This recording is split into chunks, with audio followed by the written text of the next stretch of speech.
all stand.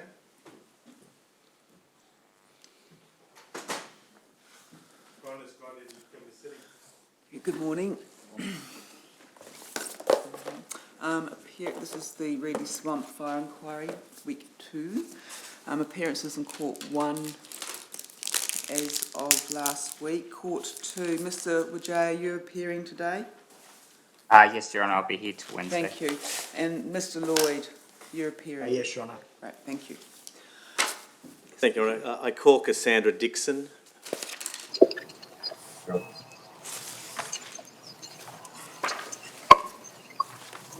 Ms. Dixon, I'm going to swear you in. Do you solemnly and sincerely declare and affirm that the evidence that you shall give is the truth, the whole truth, nothing but the truth? If so, please say I do. I do. Ms Dixon, can you see and hear me clearly? Yes. Would you please state your full name Cassandra Ann Dixon. and your present occupation? Truck driver. And have you recently prepared a statement in relation to this inquiry dated the 5th of August 2020? Yes. Do you have a copy of that statement with you this morning? Yes. Are there any matters that you'd like to correct within that statement? No. On the 18th of March 2018, were you a member of Fire and Rescue New South Wales? Yes. Was that a permanent or part-time role? Part-time. And when you say part-time, how many hours per week or per month would you be required to serve in that role? It's a on-call. It's a retained position. And you joined Fire and Rescue New South Wales in a part-time capacity in 2008, correct? Yes. By March of 2018, you had served in that part-time role with Fire and Rescue New South Wales for approximately 10 years. In that 10-year period, are you able to say how many grass fires or bushfires you attended upon? Roughly over 50. Thank you. And as part of your training to become a Fire and Rescue New South Wales member, did you undertake any fire behaviour courses? Yes. And in those courses, did you receive tuition on what an advancing fire is? Yes. Did you receive tuition on what a flanking or lateral fire is? Yes. And did you receive tuition on what a backing fire is? Yes. And did you receive instructions as part of your training to become a member of Fire and Rescue New South Wales on fire behaviour in terms of fire usually moves faster upslope Yes. and slower downslope, Yes. and that the intensity of a fire can be greater as it moves upslope Yes. with the wind behind it? Yes. Can I take you to your statement, please? On the 18th of March 2018, you indicate that you received a page requiring your attendance at the Bega Fire Station. Yes. Doing the best you can now, do you think that was around 1 o'clock on that afternoon? Yes. You then say in paragraph 4 of your statement that after you've left the Bega Fire Station, you've headed out along Reedy Swamp Road and that you stopped at the top of a power line easement. Yes. Can I ask you to turn to your statement, please, Ms Dixon, and go to towards the back of the bundle. There's an aerial photograph.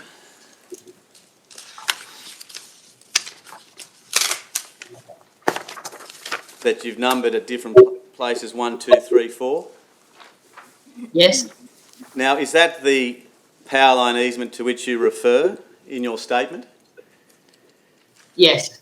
And you see there when one looks at it in landscape, the top right corner, do you see that the easement abuts Reedy Swamp Road, which is a dirt road? Yes. And where the easement intersects with Reedy Swamp Road, do you see either side of the easement are the words Reedy Swamp Road, one on the left and one on the right? Yes. Are you able to say, by reference to those 2 points, where you believe you stopped on the 18th of March 2018?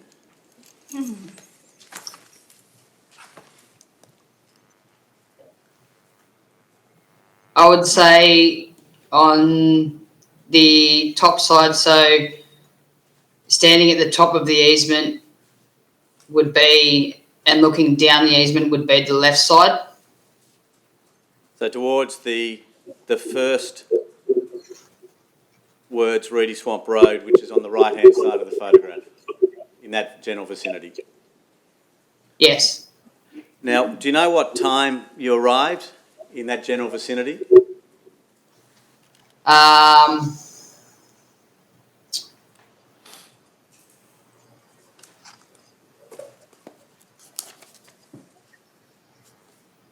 Approximately between 1:30 and 2 p.m. And when you arrived at the top, what did you see Um, as you looked down the easement? So there was a fire burning to the left of the easement, and looking down the easement, you couldn't see very much. It was low visibility due to the smoke. Are you able to describe the height of the flames of the fire that you observed? I would say approximately between 6 to 8 metres in height.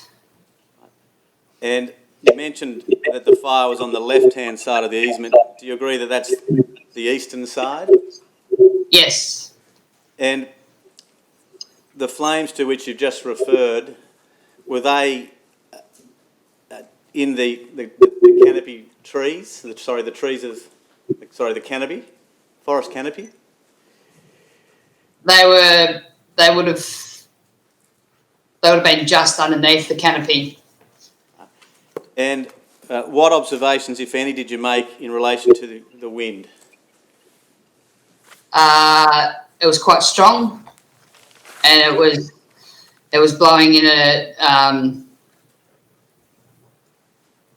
a northeast direction. You sure about that? If you're unsure, please say so. I'd say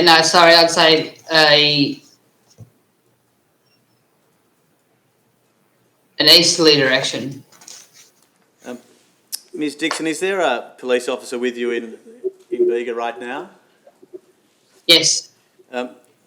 Officer, could you please provide to Ms. Dixon volume 5 of the brief of evidence? Yes. Tab 58, Your Honour. And officer, page 1978, towards the back of that folder. Thank you.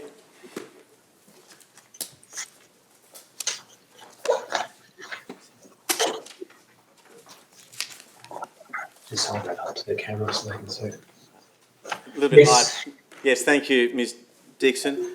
Now, I just want you to assume that this photograph was taken at the top of the easement towards the intersection between the easement and Reedy Swamp Road, looking down the easement. Now, you mentioned a moment ago in your evidence that when you arrived, perhaps at some point between 1:30 and 2 p.m, that the flame height was in the order of 5 to 6 metres. Now, Yeah. having regard to this photograph, were the flames that you saw much higher than what we see here?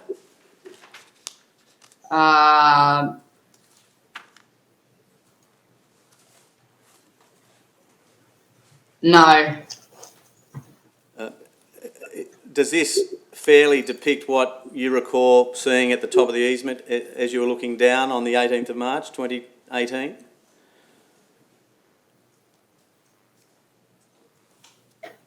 Yes. Now, after you've left that vantage point at the top of the easement, you and your crew members drove down to the residence at 580 Reedy Swamp Road, correct? Yes.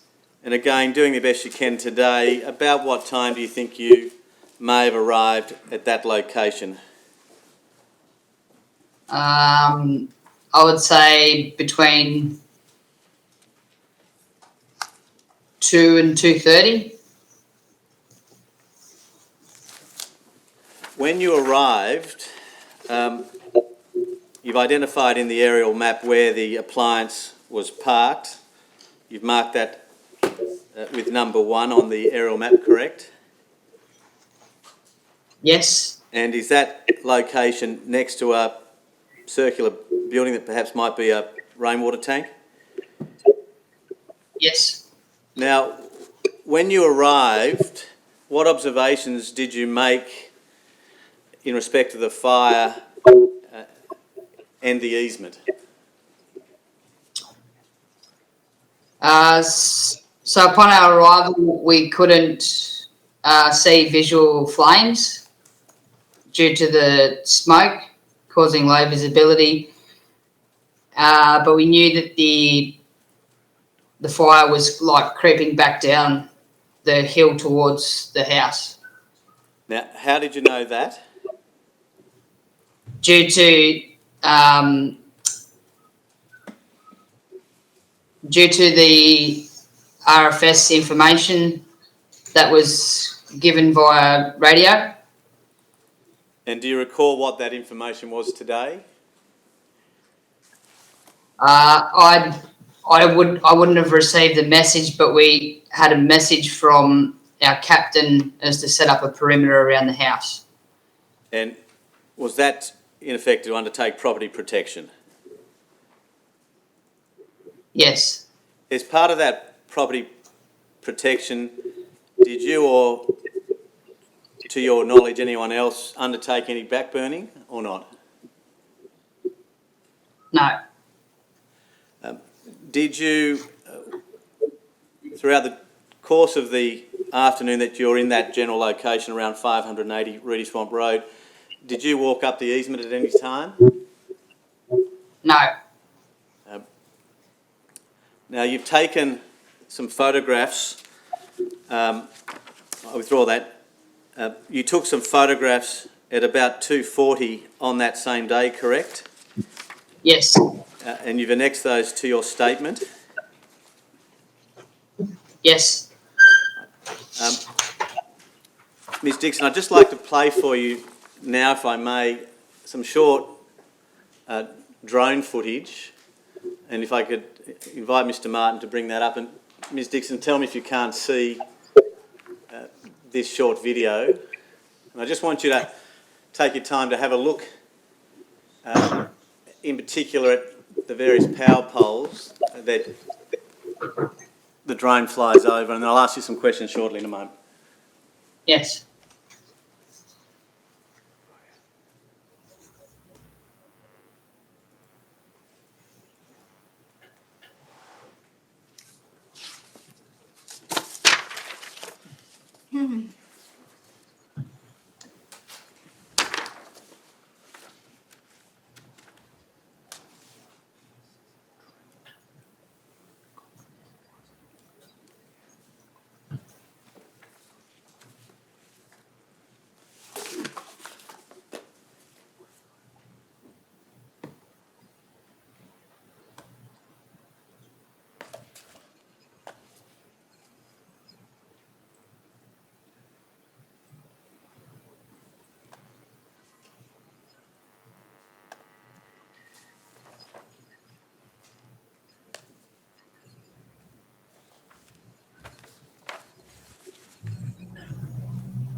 We just pause the tape there, please. Ms Dixon, do you agree that that's the relevant easement, power line easement, to which we've been referring?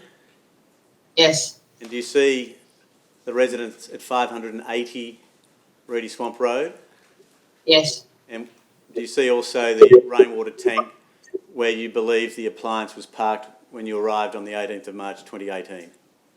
yes. What's this? Can I have the timestamp, please? I know that's 1:23. If we could then play forward, please.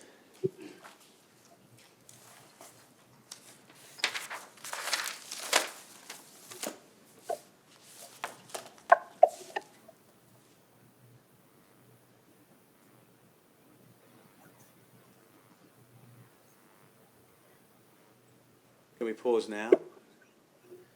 Could you just take a moment, please, Ms Dixon, to look at the power pole that's in the centre of that footage. What's the timestamp, please, Mr Martin? 1:41. It's 1:41 of easement run 3. Are you able to say whether that's the power pole that appears in a number of the photographs you've annexed to your statement?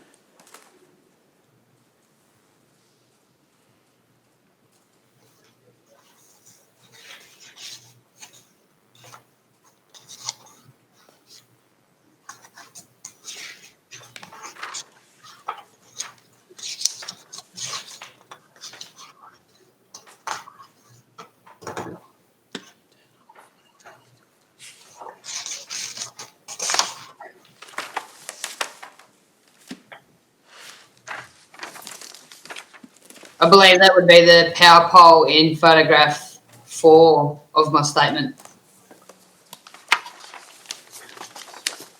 When you say photograph, is it photograph numbered 4? Yes, Because my statement, there is no exhibit photograph number 4 of my version of your statement does not have a power pole in it. Could you be referring to photograph number 1 of your statement?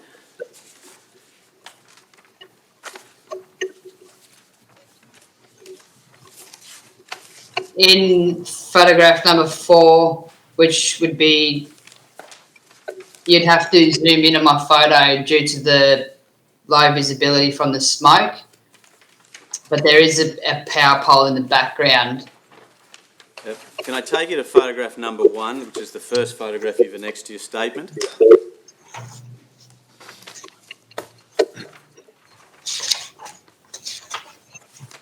Yes, You see photograph number 1 of your statement, a portion of a power pole, yes, and do you see a black switch box on the side of the pole, part way up? yes. Now, do you see that same switch box in the image that's on your screen now or not? And if you're having difficulty, let me know and I'll try and find a better photograph for you. Yeah, no, I can't really see that power pole. Only the cross arms at the top. All right, I'll come back to that in a moment. I'll try and turn up a clearer photograph that's easily identifiable for the officer in being able to locate. Now, behind your statement, you've annexed a number of photographs. And can I take you back to that photograph number 1, which is the first photograph? Yeah, Now, do I understand your evidence in your statement that you took that photograph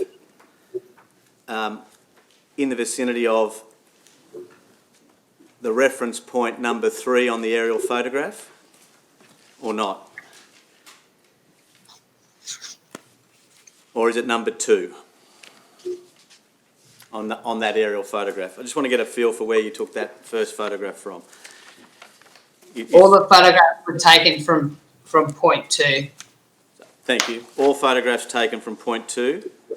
Yeah, And you were on, when those photographs were taken, you were on the western side of the easement and the vehicular access track that runs through the easement, correct?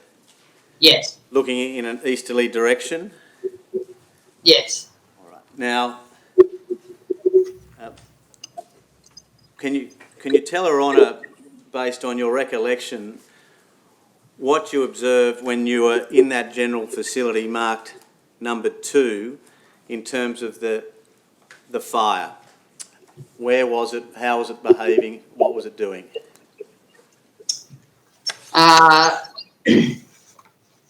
It was slowly coming towards the house as well as on the other side of the easement. And was it a low intensity burn? Yes, And it was moving down slope, yes, down the easement?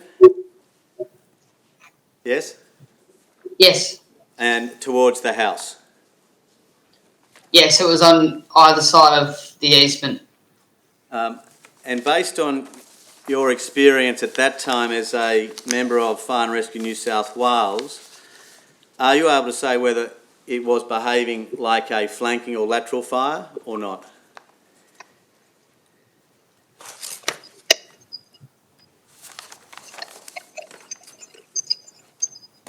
I would say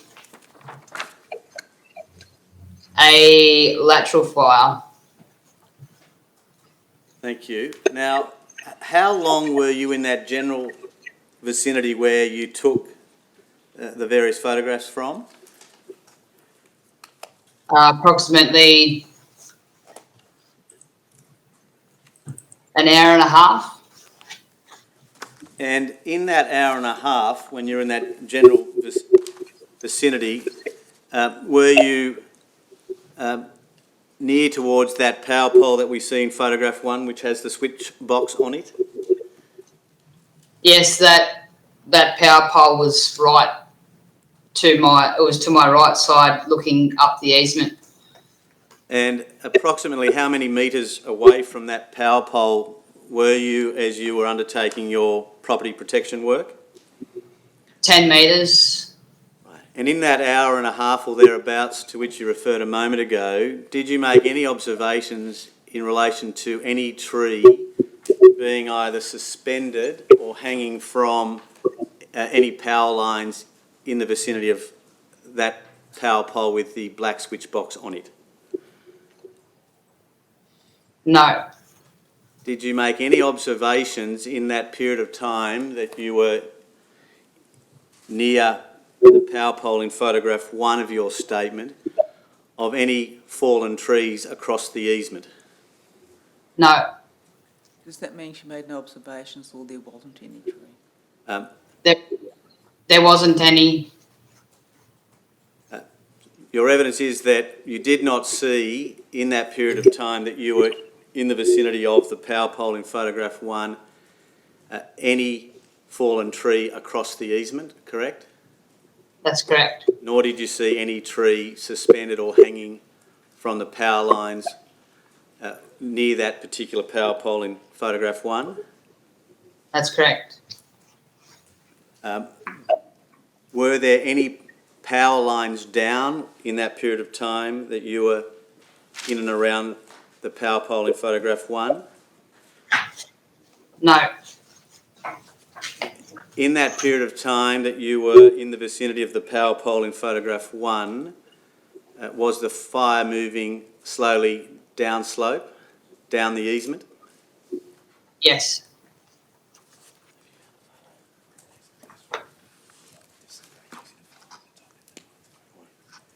Is the officer still with you, Ms Dixon? yes. Officer, could I ask you please to turn up volume 3? Yes. Thank you, sir. Could you turn to tab 9? Yes.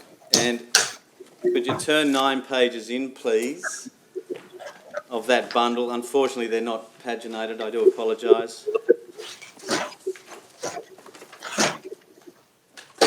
Just hold that.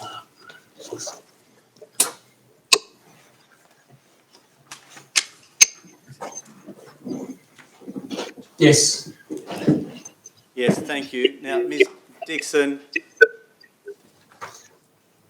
do you see a photograph of the easement after the fire? Yes. Do you see two power poles and perhaps the top of a third power at the top of the easement? Yes.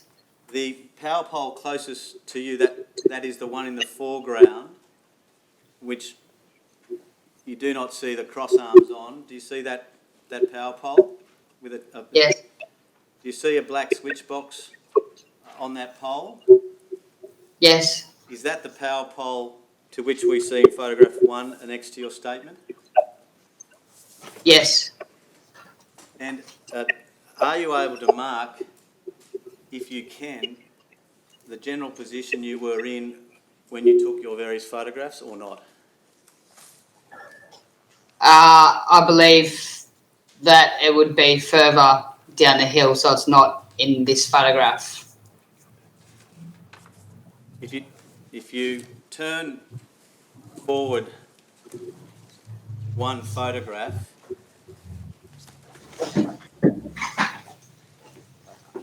do you see again the power line easement and the particular power pole to which we were referring a moment ago? Yes. It was one photograph before the last one. I think.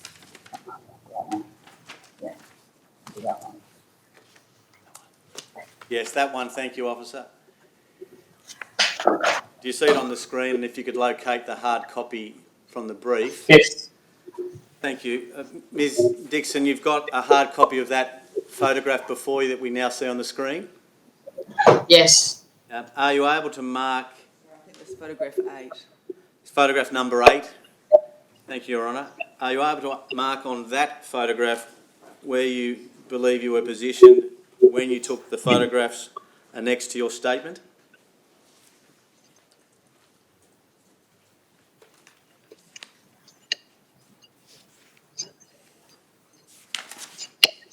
Yes. Could you mark, please, on that photograph with the letter A where you believe you were positioned when you took the various photographs which you annexed to your statement?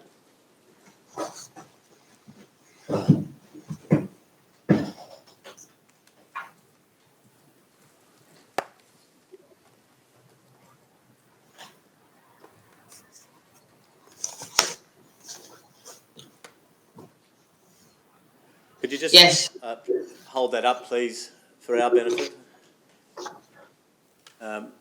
And you might, if you're able to, just point with your finger where the letter A was marked. Yes, thank you. Could you sign and date the back of that photograph?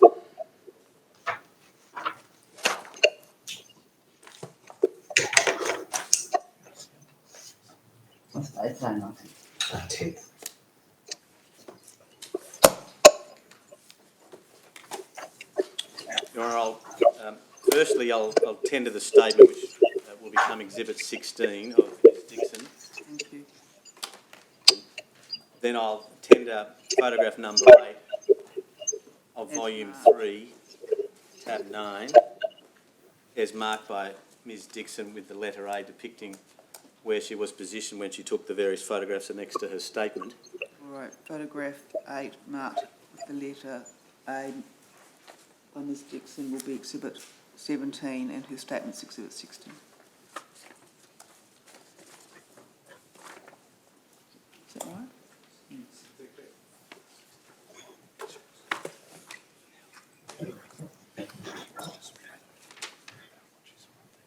Now, Ms Dixon, when you were there for that hour and a half period undertaking property protection, did you look up the easement towards Reedy Swamp Road where you initially parked the truck or not? You couldn't see due to the visibility, like the house was in front of you from the appliance. But where I took the photos from, I looked up and you could see the next power pole with low visibility of it, but you could see the power pole. All right. Now, in your version of the photographs next to your statement, are you able to see in photograph number 4 the next power pole up from where you were positioned towards the top of the easement, or not?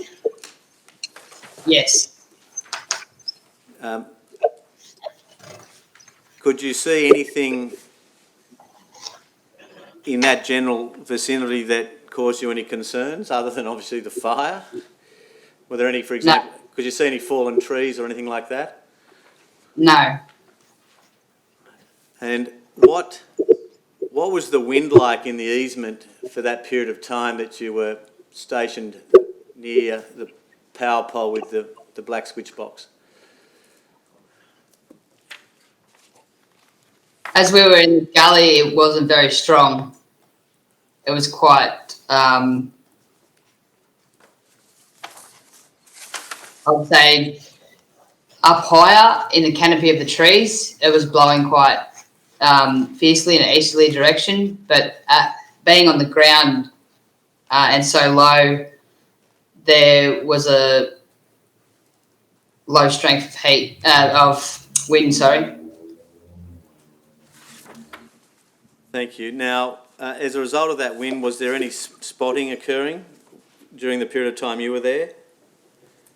Not that I'm aware of.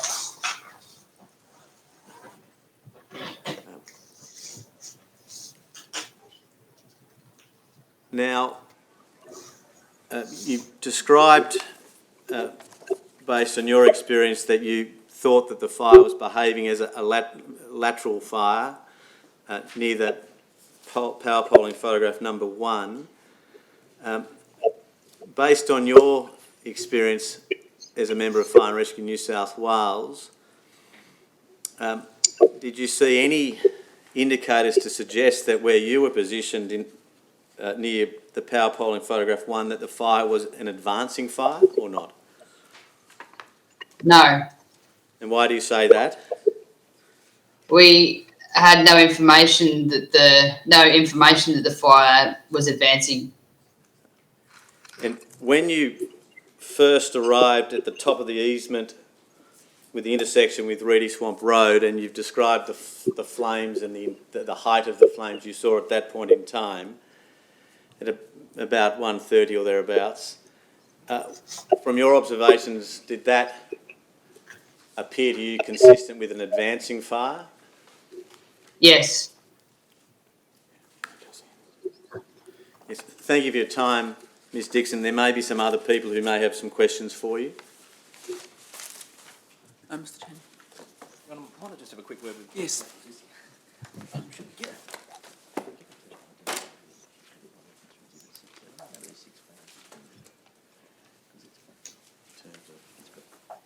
good photo of the back. She's marked. That's the photo. Is that the one she did? She's marked A. Pardon me.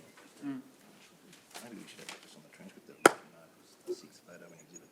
It's actually a different one. It's a different photo. Yeah, It's a wide, but it looks the same. wider. It's wider. Between the exhibits. So, I'll show you. Is there a way? You won't have those. No. Is there a way of getting that on the screen? Lodged. Right.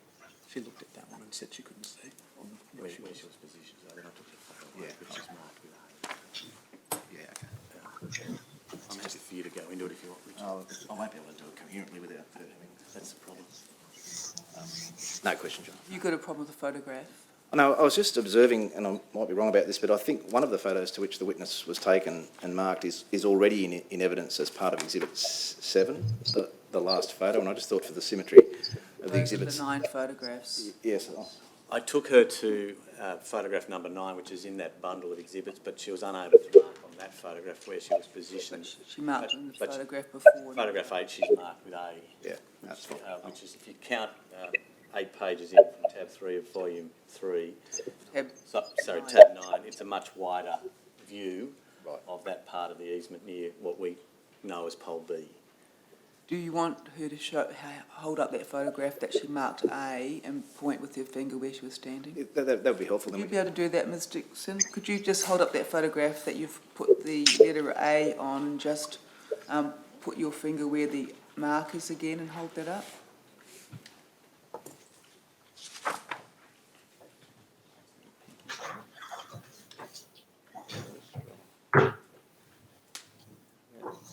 See that? Yes, I can, thank you. All right. Do you have any questions, Mr Cheney? No, Your Honour. Thank you. Mr Goodman, do you have some questions? I do, Your Honour. Thank you. Ms Dixon, can you see and hear me? Yes. When you went to the top of the easement, which other members of the RFS were with you? I believe, do you mean who was in our crew? Because I work for Fire and Rescue New South Wales. I apologise. Who was in your crew? Captain Eric Hanscom, retained firefighter Clinton Tower, retained firefighter Trent Galley, retained firefighter Trent Smith, and retained firefighter Justin Marks. And were you all in one appliance? Yes. And as I understand your evidence, you went from there to the bottom of the easement near 580 Reedy Swamp Road, is that correct? Yes. And were each of those other members of your crew with you at 580 Reedy Swamp Road? Yes. Did you see any of them take any photographs? I believe retained firefighter Trent Galley was a junior firefighter to me being a senior. I was in charge of him and he was the firefighter in one of my photos on the branch. I believe he possibly had taken photos. And do you know whether he remains a retained firefighter? Sorry, I didn't quite get that. To your knowledge, is he still a retained firefighter? Yes. Thank you. No further questions, Your Honour. Thank you, Mr Goodman.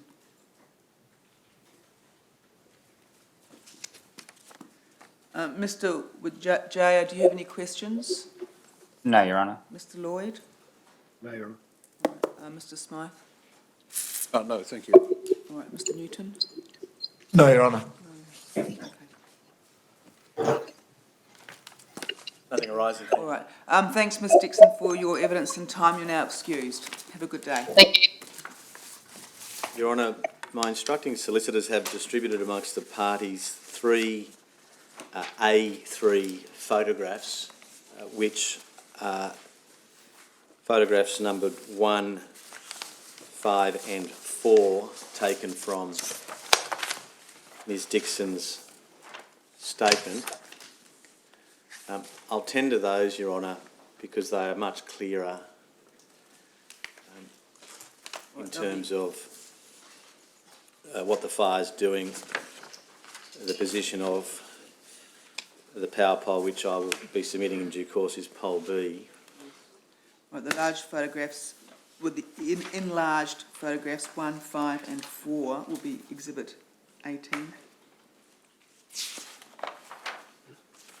I please the court. Your Honour, the next witness is Mr Kersey, which Mr Mickelvet will take. Thank you.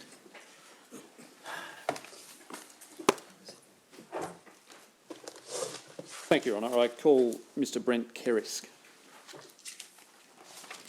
Your Honour, whilst Mr Kerisk is making his way to the witness box, may I indicate to the court that he is quite hard of hearing and ask that those questioning him take that into account?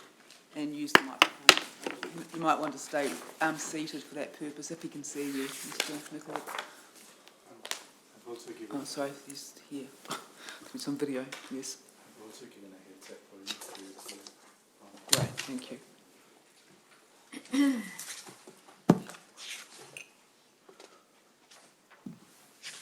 Silence, please. Do you swear, Mike, you got evidence that you shall give me the truth, the whole truth, nothing but the truth? If so, please say I do. So I did. Thank you. Take a seat, please.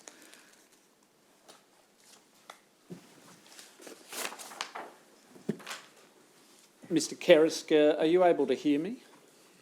Yeah, if maybe speak up a little bit, we appreciate it. Okay. Thank you. You've got a headset there. They are pretty good. Why don't you put that I'm on? going to see how I go and if I... Okay. Actually, no, it's all right, hold.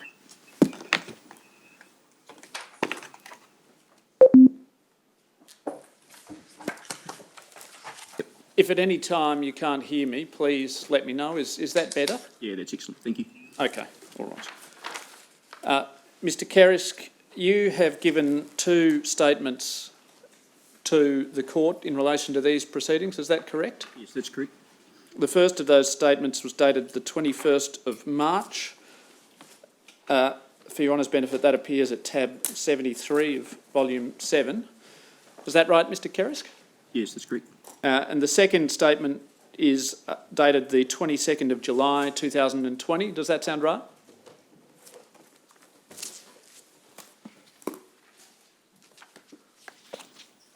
Yes, that's correct. Yep. And that statement has a significant number of attachments. Yes, that's right. Your Honour will find those, the statement at tab 237 of volume 16 and the annexures are at 238. Mr Kerisk, do you have any matters that you wish to correct in relation to either of your statements? No, no. Mr Kerisk, you're employed by Asplund Tree Expert Australia Pty Ltd, is that right? Yes, correct. And you started that employment in September 2015? Yes, that's correct. You were then appointed to your current position as General Manager of Asplund for Southern New South Wales in March or April 2016, is that right? Yeah, that's correct. Yep. And who do you report to in that role? Greg Fitzgerald, Managing Director of Asplund Australia. So you are very senior in the context of Asplund Australia? I hold a General Manager's role, so... Yes. Can you describe for the court what your principal responsibilities are in the context of that role? Probably two components of my role, external and internal. So external delivery, ensuring that the work we deliver is in compliance with our contract with Essential Energy. Right, so in essence you have one customer? Yes, I do, primarily, yes. And your role is to manage the relationship under the contract with that customer? Correct. And to, of course, manage the performance of that role? Yes, that's right. That contract was entered into in about September of 2015? Yes, that's right, the 048 contract. And it's been subject to two variations, one in 2017 and another in 2019? Yes, that's right. Yep. You supervise three different operations managers, is that right? Correct. And one of those is Mr Mark Bennett. That's right. Can you... At the time. Yes. Can you tell us what an operations manager does? Day-to-day delivery, I suppose, of our program works, allocating of works, resourcing, so ensuring that the crews have got their work packages, and yeah, so it's just day-to-day delivery. So. Right. So Mr Bennett is the manager of the southeast region of New South Wales, or is it Australia? For New South Wales was at the time, not at this point, not anymore. Yes, I keep doing that, I'm No, sorry.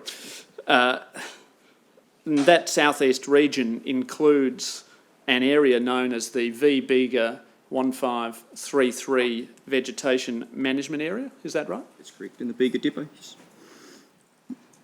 And how large is that area?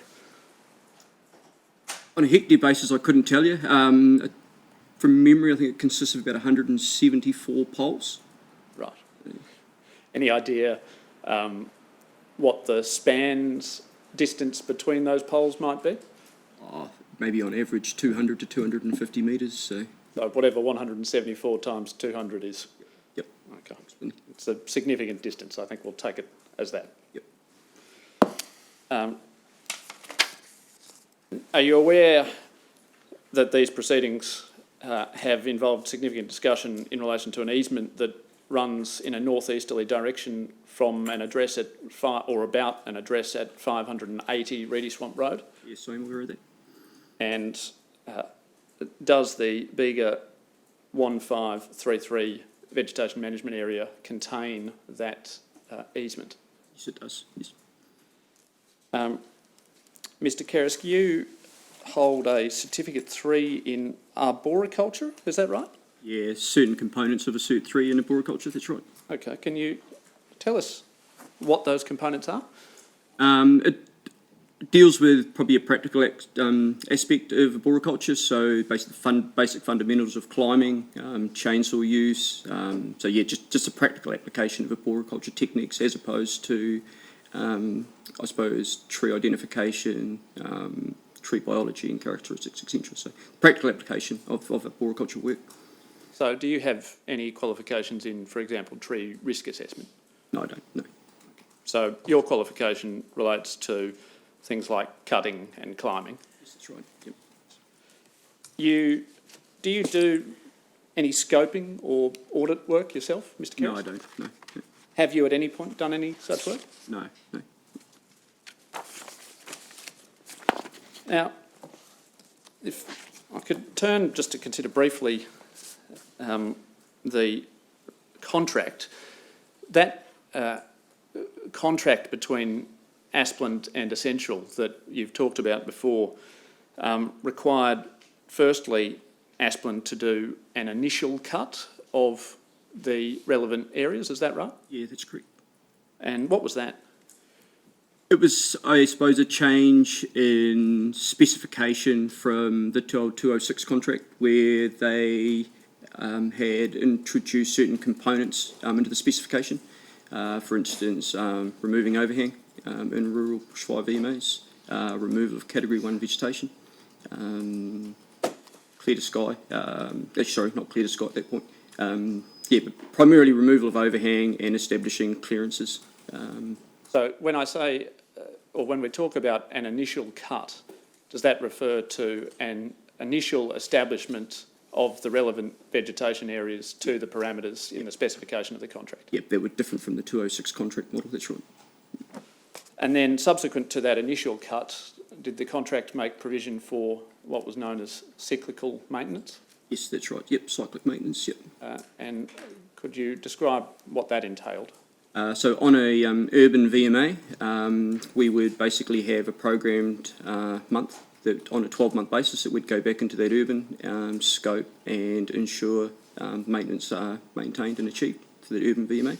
So on a 12-month basis, and in a rural VMA it was on a 24-month performance cycle. So again, ensuring that on a two-year cycle that each time we cut the VMA that those clearances are going to achieve and hold for a 24-month period. And which of those two categories, that being rural or urban, did the Bega V1533 area fall into? That's rural, so a 24-month performance cycle. And the specification in the contract referred to the clearance of both Tier 1 defects? That's correct, yes. And Tier 2 defects? That's right. Yep. Can you indicate what your understanding of a Tier 1 defect is? Tier 1 defect is basically a vegetation incursion that is going to grow within the safety clearance, the minimum safety clearances. So. And those clearances are prescribed where? So in the VMCR at that time. Is that the Vegetation Management Common Requirements? That's right, yeah. Documents shared between Ausgrid, Endeavour Energy and Essential Energy at that time. So. Are those Tier 1 defects also known, not in the contract, but generally as grow-in hazards? I withdraw that. Yeah, grow-in hazards, or a defect that has the potential to grow into the minimum safety clearance space. And now turning to the other type of defect, that being a Tier 2 defect, can you describe for the court what your understanding of those defects is? Tier 2 defect is something that appears to be dead, dying, or dead, dying, or appear to pose a risk to the network. That third category, appearing to pose a risk to the network, would that involve or include structurally unsound trees? Yes, sorry, yes. Yes. And so it's dead, dying, or structurally unsound trees, in your understanding? Under the VMCR, that's correct, yes.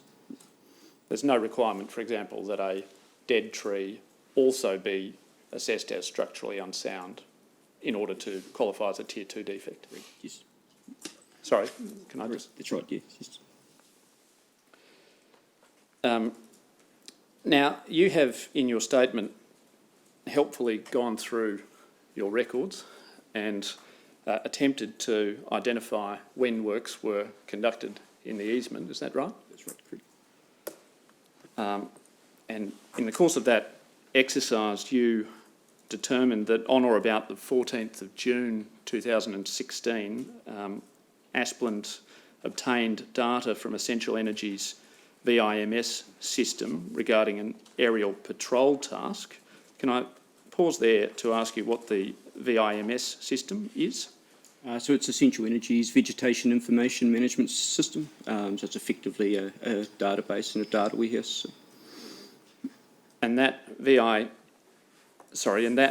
task or aerial patrol task related to works between poles CE 63638 and CE 63639? That sounds familiar. Just trying to find my second supplementary statement. Volume 16. Tab 237. And if you look at paragraph 24,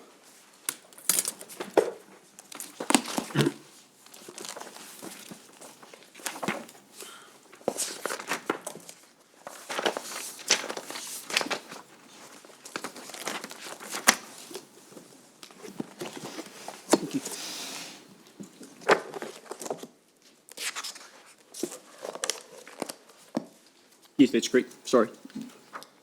so does that suggest that an aerial patrol task, that being some aerial observations from a plane or helicopter, had been conducted and identified a possible clearance issue? That's correct. Yes. By clearance issue, I mean a Tier 1 defect? Tier 1 defect inside the minimum clearance space, that's right. Yes. And having received that information in relation to those poles, that being between CE 63638 and CE 63639, and I should say also between CE 63639 and CE 63640, what did you do with that information? So we we obviously obtained the data, exported it from Essential Energy's VIMS system. I then basically extracted at that point a multitude of aerial patrols that had been allocated to our business. We engaged a scoping company, Pinnacle Arbor, to basically undertake our scoping or parts of our scoping for our business.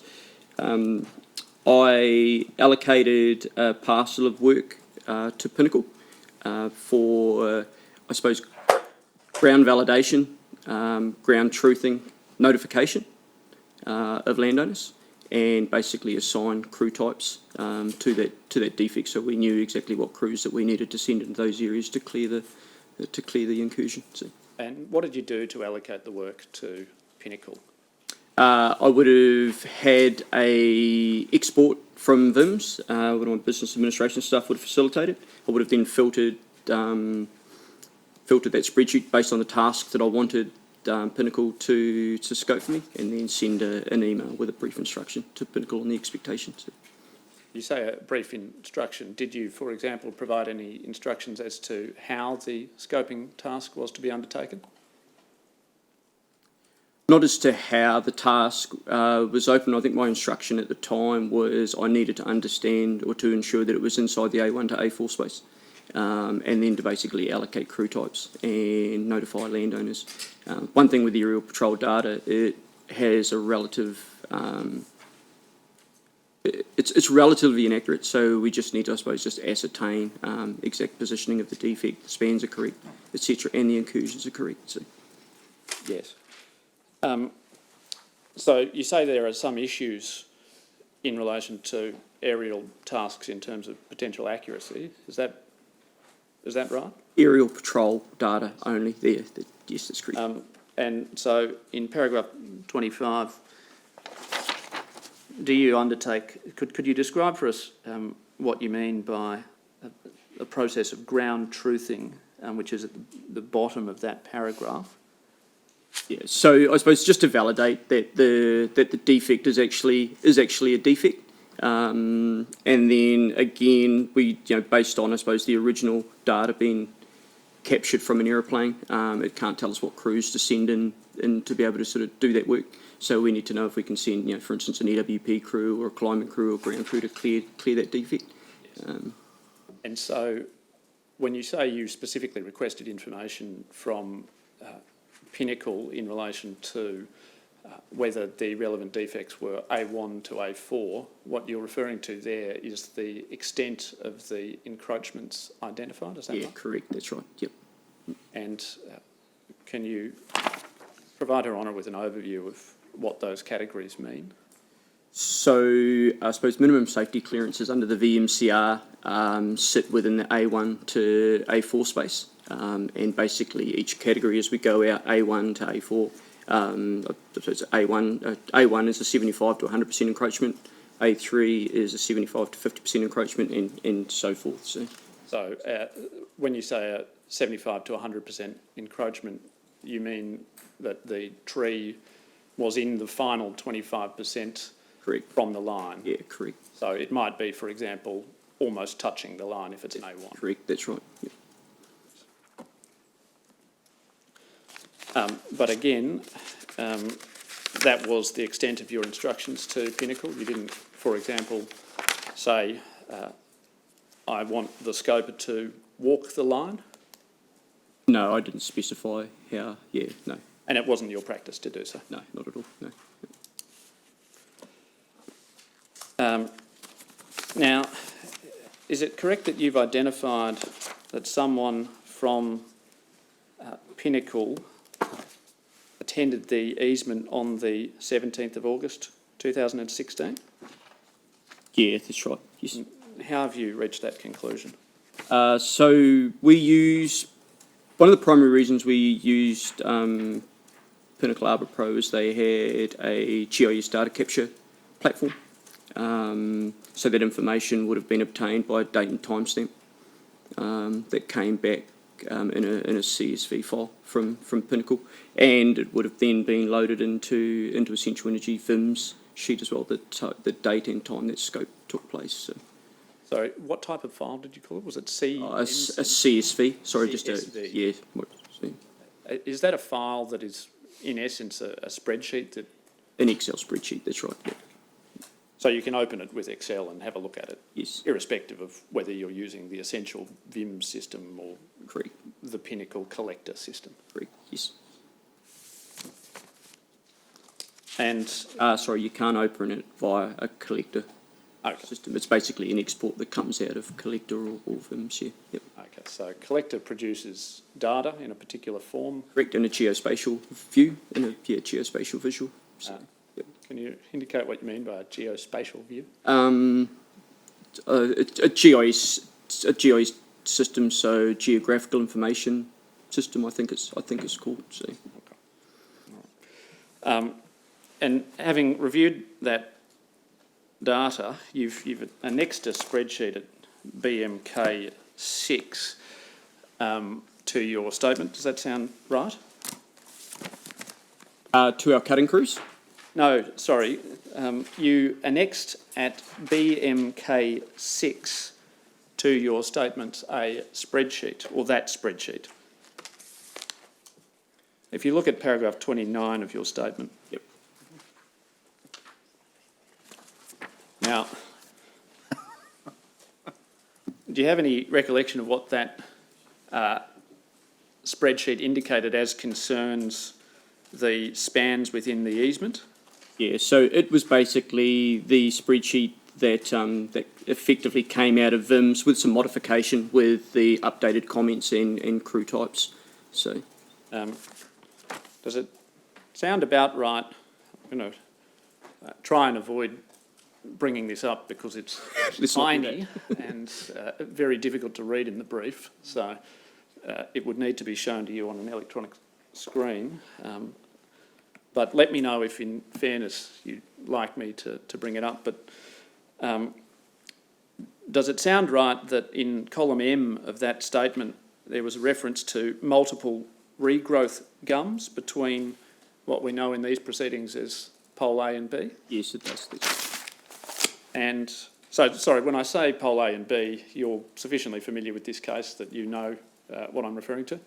Probably would prefer the poll numbers to be used in the last two numbers for my benefit. Sorry, Okay. So 38, 39. if we say 38 and 39, does that solve the problem? Thank you. And then in relation to the same column, it says regrowth gums between B and C. And that would be 39 and 40. Correct, yes.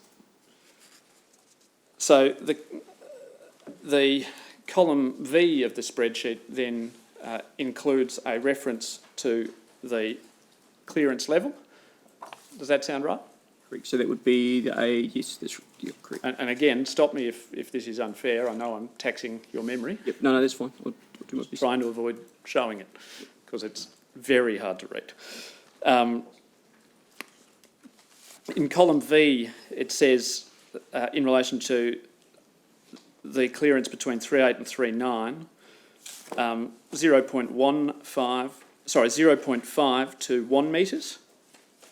That's correct. And that would place that particular defect in the A1 category. Correct. That being between 75% and 100% of the clearance. Correct. And then the second of those defects between 3.9 and 40, or poles B and C for our purposes, was in the level 2 category, was it? Between 1.5 and 2 metres. Correct, that's right. So that would put it between 50 and 75% into the clearance zone.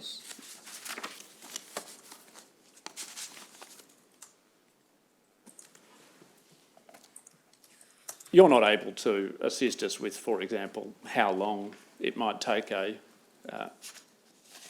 gum tree of the form found in that region to grow that far into a clearance zone? Not accurately. Could give you a very, very broad basis of maybe up to half a metre on an annual basis for a eucalypt type species in that typical sort of rainfall type area. But that's different trees have different characteristics, growth habits based on different soil. So it's you work somewhere between half a metre and maximum a metre a year potentially. So your general rule of thumb for trees in that area is half a metre and a metre. So for example, to get from what we were talking about there, 1.5 to 2 metres into the clearance down to between 0.5 and 1 metres might take between 1 and 2 years. Sorry? Correct, that's right. Yeah. Thank you. That spreadsheet then shows an edit date of the 17th of August 2016 in relation to the relevant entries, and you perceive that edit date to represent the date that Pinnacle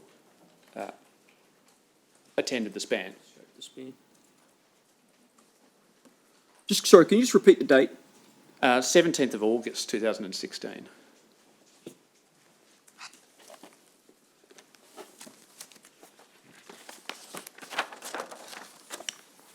So if you go to paragraph 29. No, that's correct. I was just making sure that we didn't have two dates crossing over there. So. Oh, there's a lot of dates crossing over. Yeah, no, that's... So please stop me if I get them wrong. That's fine. And then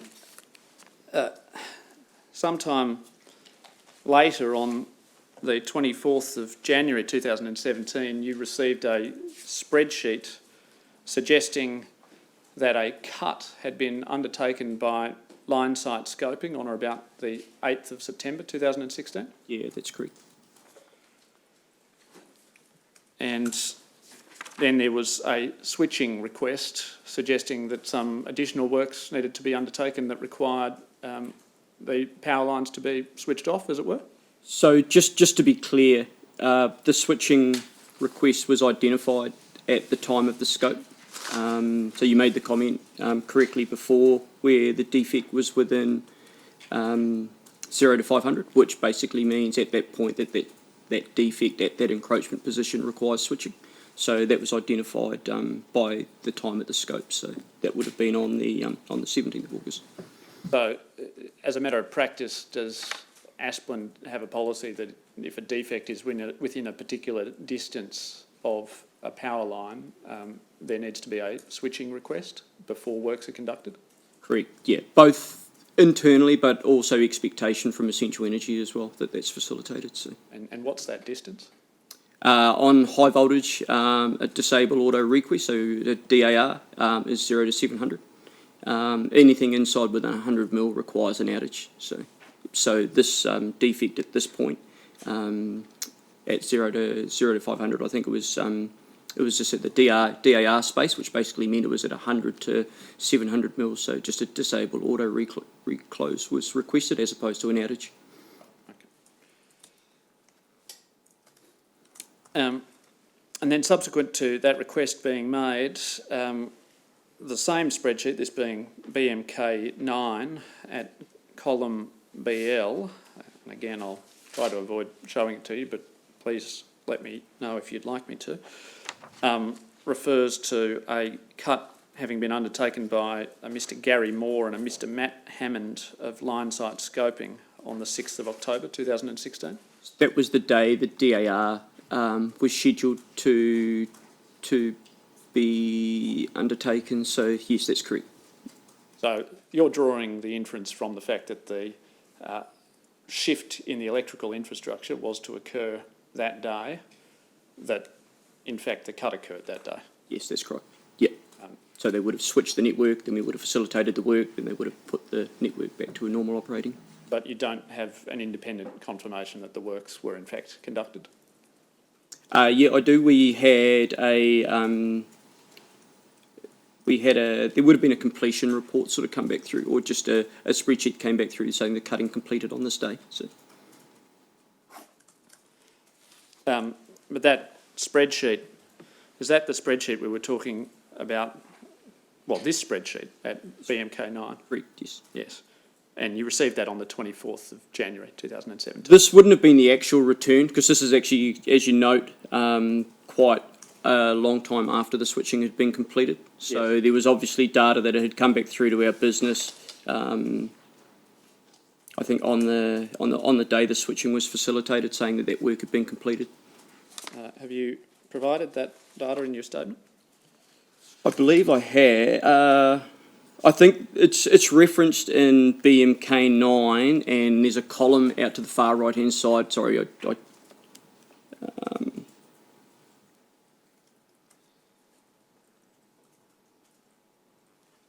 it BF to BM? Yes. Is there a completion date? But, well, the point is that spreadsheet, you say at paragraph 34 of your statement, was returned to you by line site scoping on the 24th of January 2017. Is that right?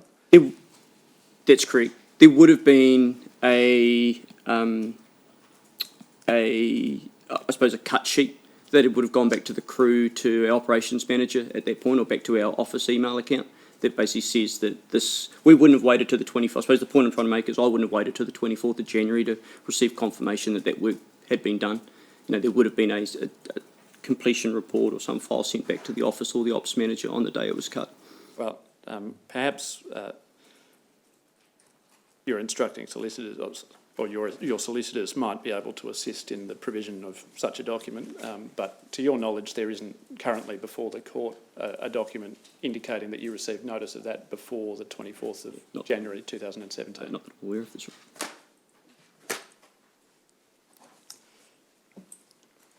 Now, if I could take you to, if the witness could be shown tab 193, which I think is in volume 14 of the brief.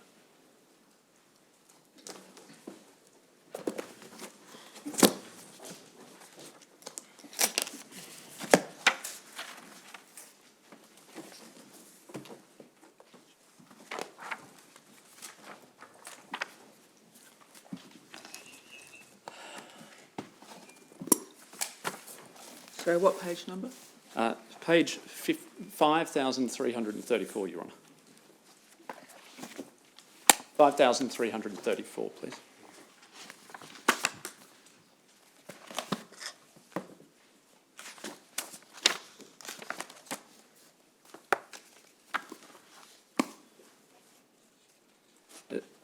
Is that table a table entitled defect categories that shows the maximum rectification times in the BMCR? Yes, correct, yes. And it requires, does it not, that Tier 1 defects be remedied in accordance with the table on the following page, which is 5,335. And when it comes to Tier 1 defects, for example, in the A4 category, that being the furthest away from the line, defects are required to be remedied within 6 months, is that right? That's right, yep. And for those defects in the A1 category, the period of time, at least as concerns uninsulated high voltage lines, is 1 month. Is that right? That's correct.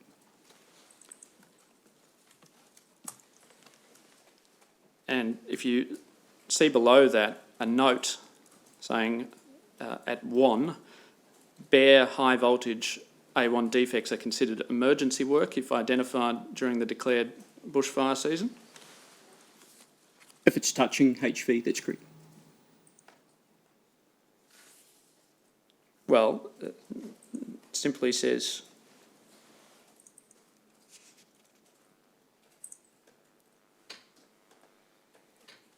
A1 defects, if identified, are emergency work. Is there a requirement for them to be touching? No, no. And if we go back a page,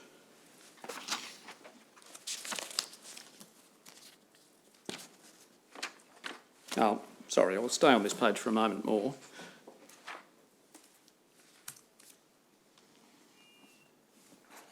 If you look at note 2, is it the case that any Tier 1 bare high voltage vegetation defects in bushfire prone areas identified during the bushfire season are to be rectified on a prioritised basis and completed as soon as reasonably practicable? Yes, that's correct. And that extends not only to A1 defects, but also, for example, A4 defects.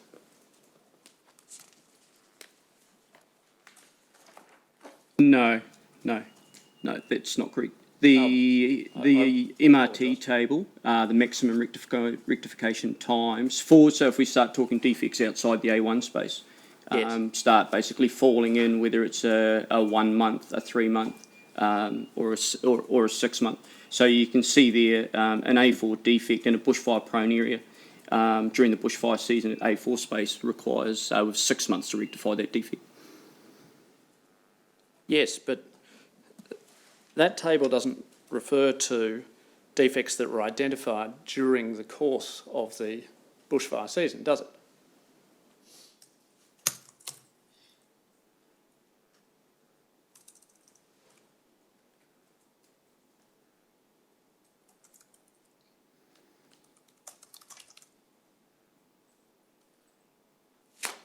Can you repeat that, please? Sorry. So the table itself doesn't specifically make provision for defects that happen to be identified during the course of a bushfire season. As opposed to the footnotes.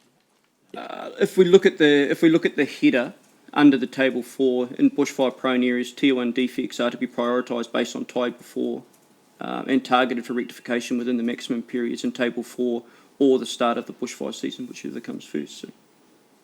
Yes, so the start of the bushfire season. Start of the bushfire season. So, for example, if the bushfire season started in October in a given year and a defect was identified in August, that would suggest that the defect ought to be rectified before the start of the bushfire season in October, i.e. 2 months later. Not in Not an A or A3, not an A3 or A4 defect. Well, the observation at the start of that table isn't limited by reference to A1 to A4 defects, is it? No, I'm looking at the maximum rectification times month column, which I interpret that as basically an A4 defect. Basically we've got 6 month rectification time or 180 days on that defect. Yes, but at the top it says whichever comes first.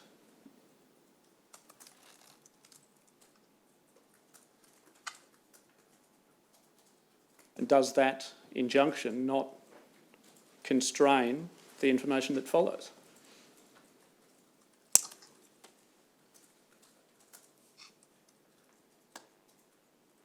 Yeah, sorry, I still interpret that as I've got 6 months to rectify that defect. So. And the note at note 2, similarly, if you read that to yourself, I've already read it out essentially, isn't confined by reference to A1 defects, is it? No, not at all. No. So that suggests, if that note is correct, that any, for example, A4 defect identified during the course of a bushfire season would need to be rectified as soon as reasonably practicable. Your Honour, is that a convenient time? I think so. Thank you. Mr. Keris, we'll take the morning tea break now, so we'll resume in about 20 minutes, please.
Can you hear me clearly, Mr. Kerisk? Yep, okay, thank you.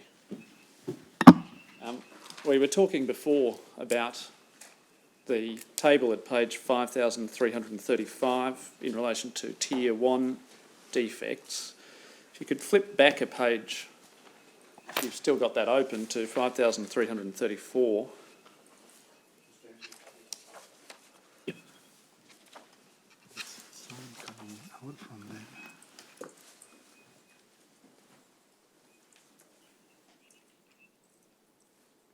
Yeah, thank you.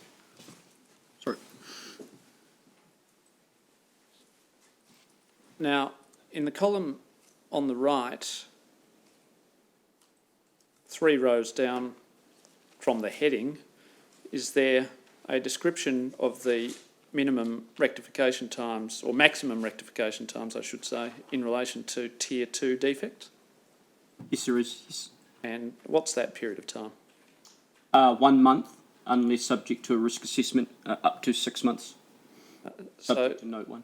What's your understanding of the provision that it's a 1 month period subject to a risk assessment? What needs to happen as part of that risk assessment? It would just be obviously an assessment of the defect, just looking at it to whether it requires some immediate remedial work.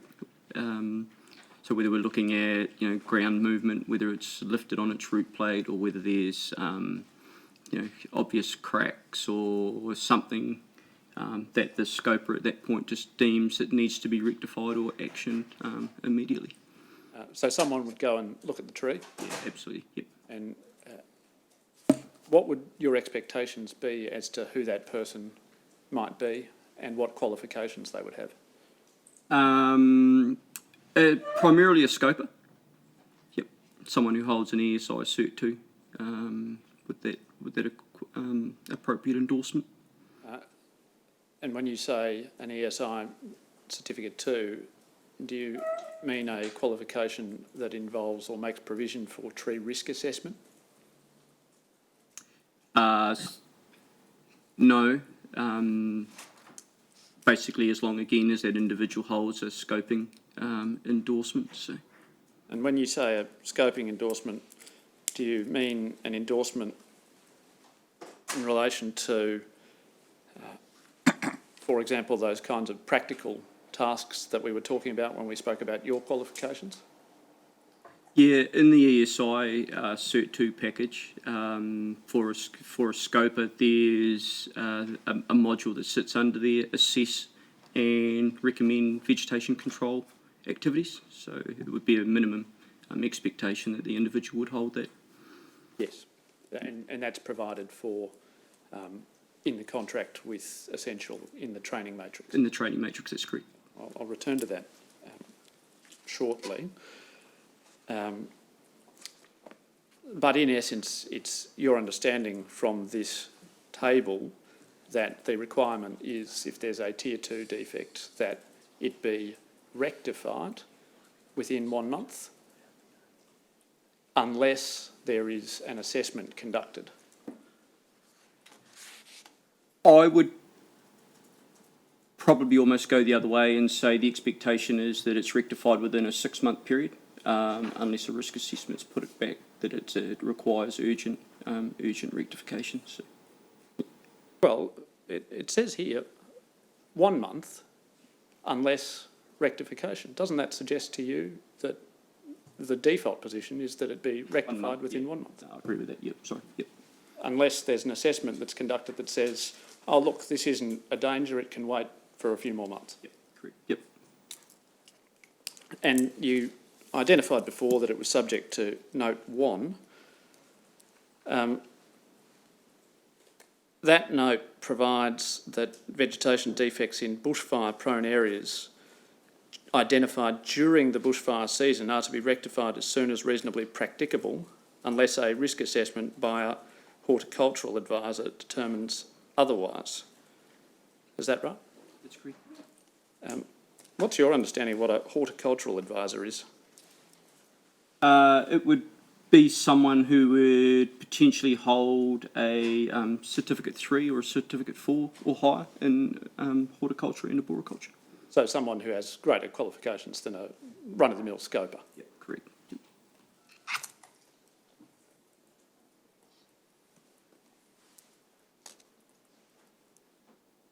And again, the expectation is that such a defect identified during a bushfire season would be identified not within 1 month or 6 months, but as soon as reasonably practicable. That's correct, yep. And ordinarily, you'd expect that to be much less than 1 month. Ordinarily, yes.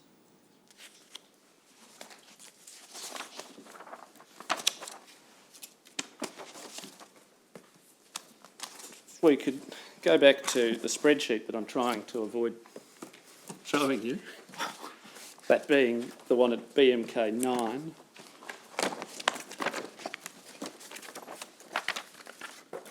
So the one that you annex at your statement at paragraph 34, if that assists. It's in volume 17. Do you have that in front of you? Yes, I do, Your Honour.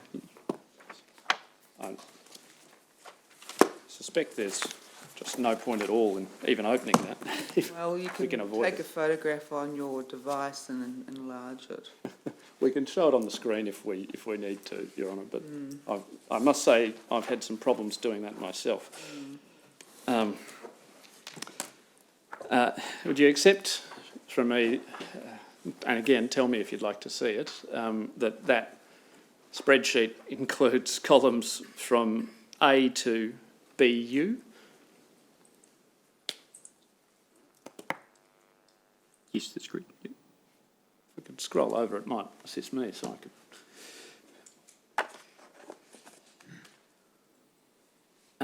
and my maths might be wrong, but there's 26 letters in the alphabet, so that's about 47 columns, is it? Can I get that on here? Approximately, yes. And there's provision in that spreadsheet that specifically asks for information in relation to the clearance from conductor.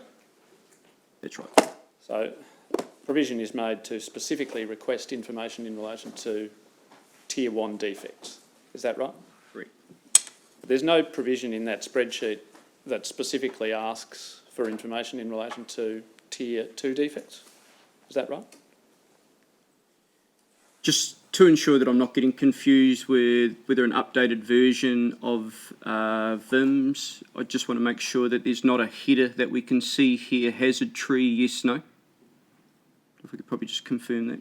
I mean, scroll through. Just if my solicitor goes to the start and scrolls through slowly, that might assist. So you're looking for a header that says what? I would say hazard tree.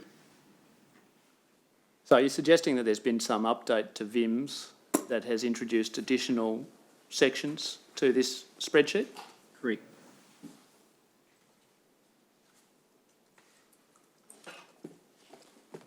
But in your understanding, that update hadn't been introduced at the time Not at this this time. scoping work was introduced. Right. So if we stop there for a moment, you see in T, U and V, clearance from the conductor, clearance category, outside clearance, is that right? That's correct. And if we keep scrolling.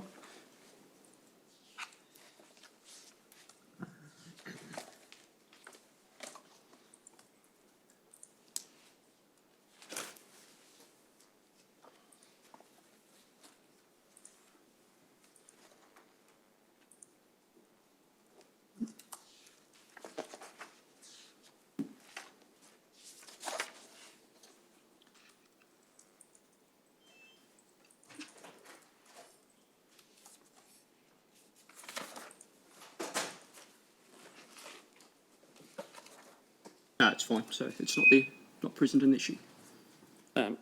So it's fair to say that, at least as at the time of this particular spreadsheet, the emphasis was very much on Tier 1 defects. Correct. And in this particular case, the aerial patrol defect. Sorry? And in this case, Your Honour, the spreadsheet references the aerial patrol defect. So what is the date of the last entry in the spreadsheet when you say as at this date?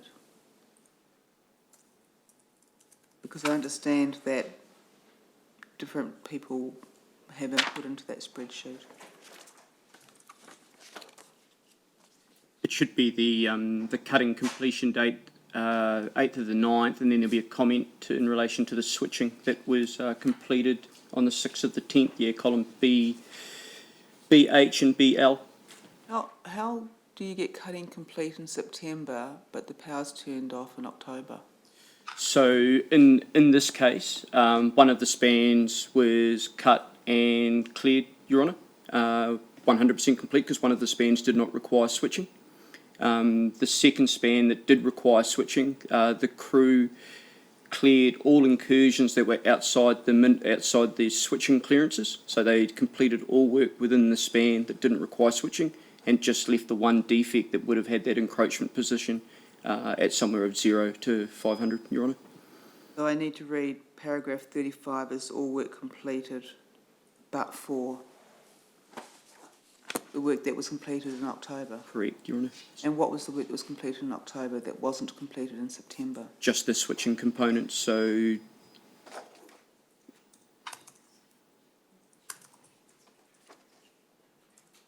Well, what work was completed in October that required the power to be switched off? one, I think the closest incursion in the span, Your Honour, so there could have been, for instance, 3 defects within that span that needed to be cleared. One of those defects inside that span was inside switching, so they would have cut tree 1, tree 2, left tree 3 because it was inside switching clearances that they could not perform safely. Is there a document that identifies what it was? Yes, so that, well, I should say, the documentary material we have available doesn't precisely identify exactly, for example, which tree was cut, does it? No, that's right, no. And it will only be the closest incursion within the span. So if there was still other incursions within the span, under our contractual obligations, we would still have to remove and clear those defects. But you were talking before about an incursion that we discussed briefly between 38 and 39. That was between 0.5 and 1 metres. Correct. Is that right? Now that particular spreadsheet again was provided to you on the 24th of January 2017. This spreadsheet here. The spreadsheet, yeah, the return spreadsheet. BMK9. That's right, yep. And just to be clear, the hazard tree column or entry in the system was introduced sometime after March 2018. No, I can't tell you exactly what the timing was of when that was introduced, so it's not present in the spreadsheet. But certainly after this spreadsheet. Correct.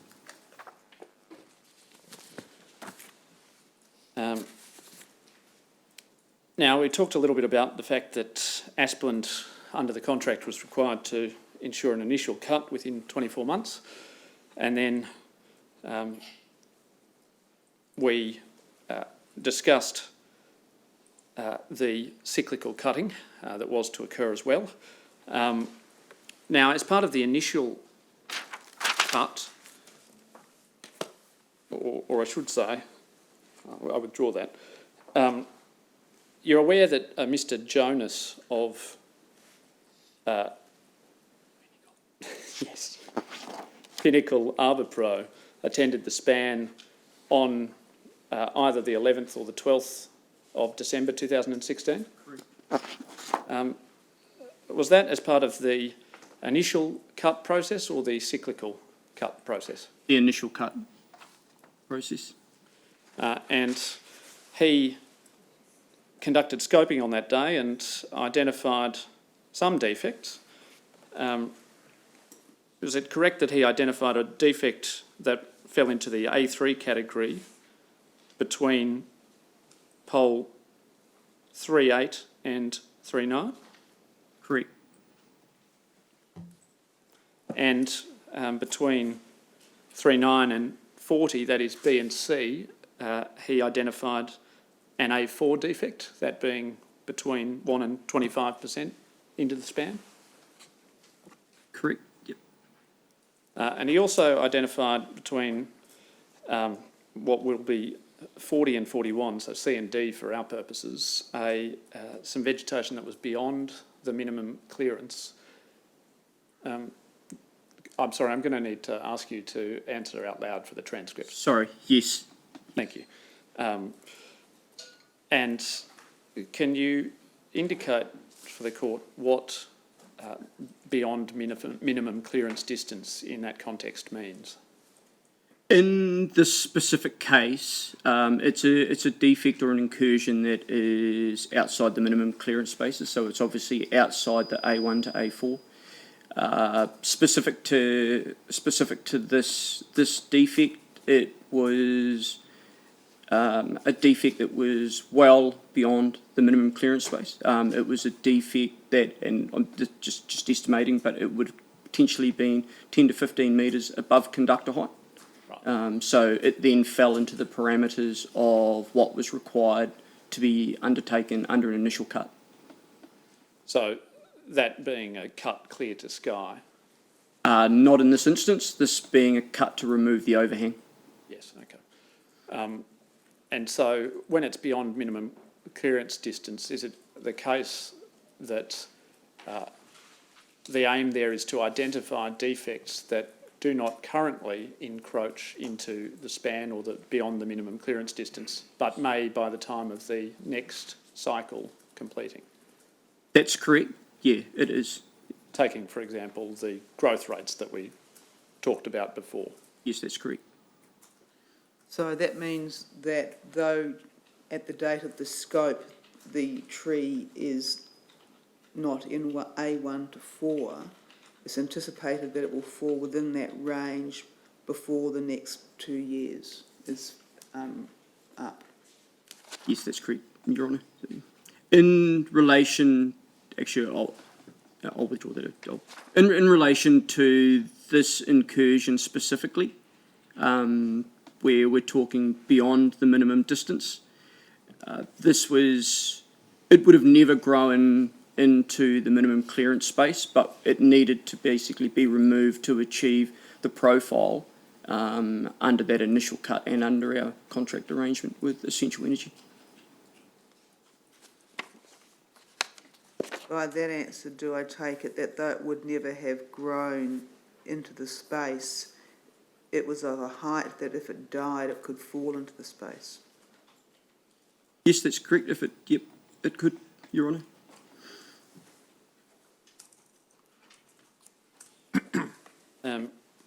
And is it the case that even if it didn't grow any more, if it died, it could have fallen into space?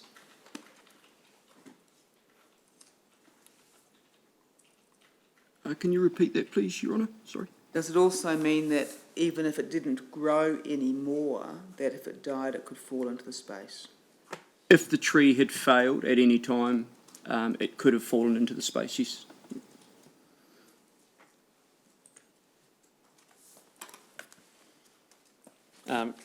Now, in relation to Mr Jonas's scoping, you received information in relation to that scoping on the 9th of January 2017?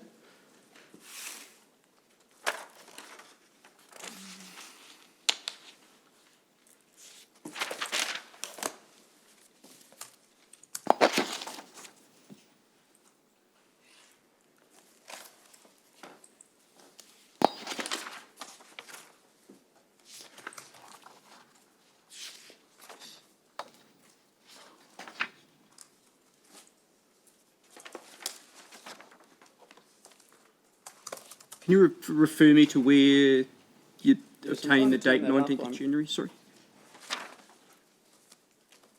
May be the case that I've got that date from elsewhere other than your statement, Mr Kerrisk.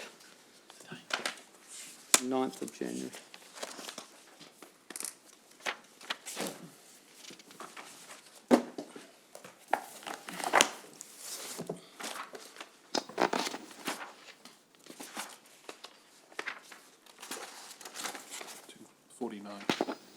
Paragraph 49. Thank you. I'm indebted.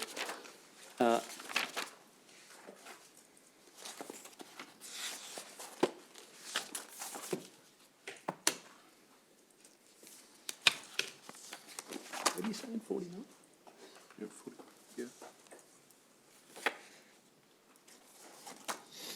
yeah. In any event, you received that information, we'll determine precisely when, but sometime after the scope on the, by way of an email. I personally wouldn't have received an email. The scoping information would have gone from Pinnacle Arbor Pro back to our an administration email via an Excel spreadsheet. And after the scoping information was received on the 31st of January 2017, Asplund engaged a Sky Trim crew or a Jarif crew to attend the easement and conduct cutting in relation to that work? Yeah, again, the date's incorrect. However, we received the data on or around the 12th of December. We loaded that data into VIMS. Stepping forward to answer your question in relation to the giraffe crew, we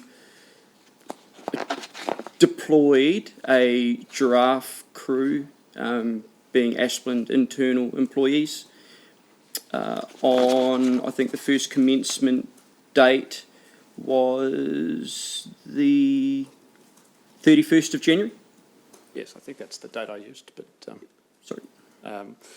and then there was a further, well, I'll withdraw that. The workers involved in that work were, in fact, employees of Asplund, is that right? Correct. They were Leroy Davis and Chris Harris. That's right. And on that date, that being the 31st of January 2020, I withdraw that, 2017, 31st of January 2017, Mr. Bennett attended with those workers for part of the time to undertake a job behaviour observation. Yeah, that's correct. Is it your understanding that job behaviour observations are conducted at random, or are they? Is a decision made to have such observations undertaken in some kind of systematic way? Primarily, they're random. If we find we have crews that have not fallen under or not, if they haven't had a JBO or a job behaviour observation for some time, we may then target that crew just to ensure they're picked up as part of our audit program. Yes. Now, the focus of job behaviour observations is really on things like safe work practices, isn't it? Yeah, that's correct, yep. So it's not really designed as a mechanism to, for example, conduct an audit of a scope that's been conducted. No, it's not. You're going and you're assessing the workers to make sure they're doing the job correctly and safely. Understand the task at hand, that's correct. Yes. And in your understanding, the workers who were there on the 31st of January returned on the 2nd of February 2017 to complete the works?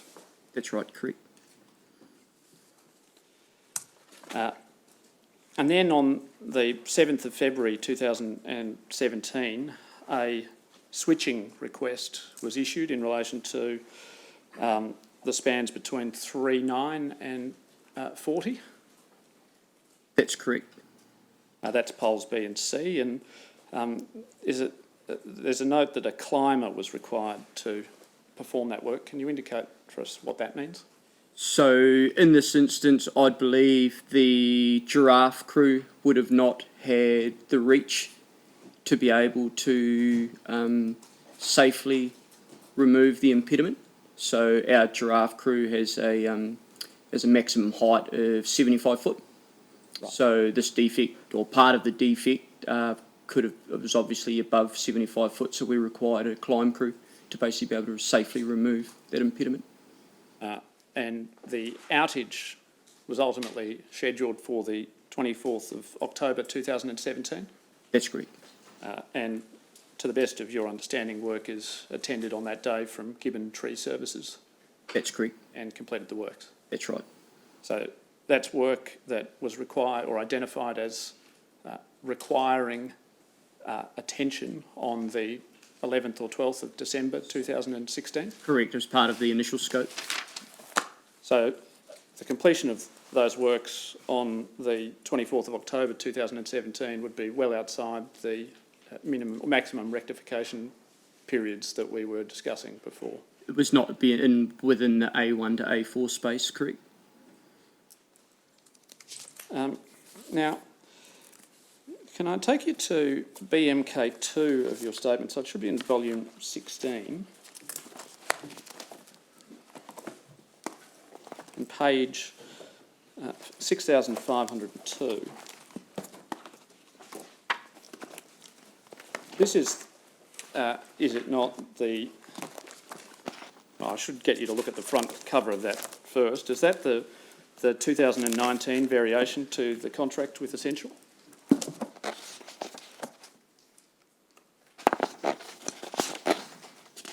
Yes, it is. When you look at page 6502, thinking back, and I'll show you the document in a moment, but thinking back to the minimum rectification periods we were discussing before in the VMCR, does it appear to you that there's been an amendment to that table? Yes, there has. Sorry, 6,502. 6,502, yes.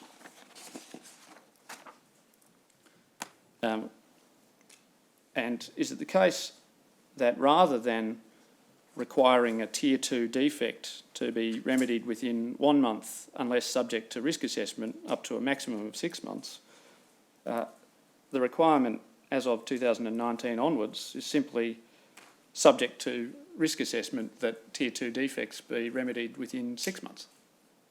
Yes, that's correct. And is it also the case that the note 1 that required vegetation defects identified during bushfire periods to be rectified as soon as reasonably practicable has simply been removed altogether? It appears that it has been removed. Are you able to say why that occurred? No, I don't. No, I can't.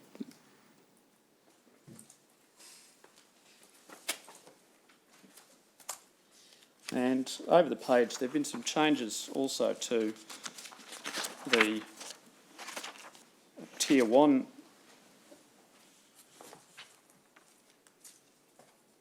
provisions.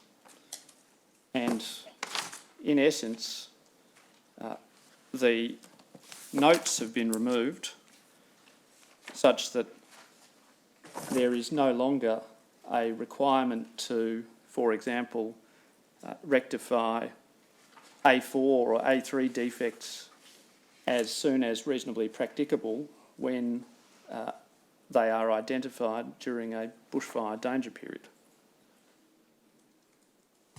Yeah, I do note that. Is there any reason for the changes that have occurred to make the requirements in that respect less restrictive?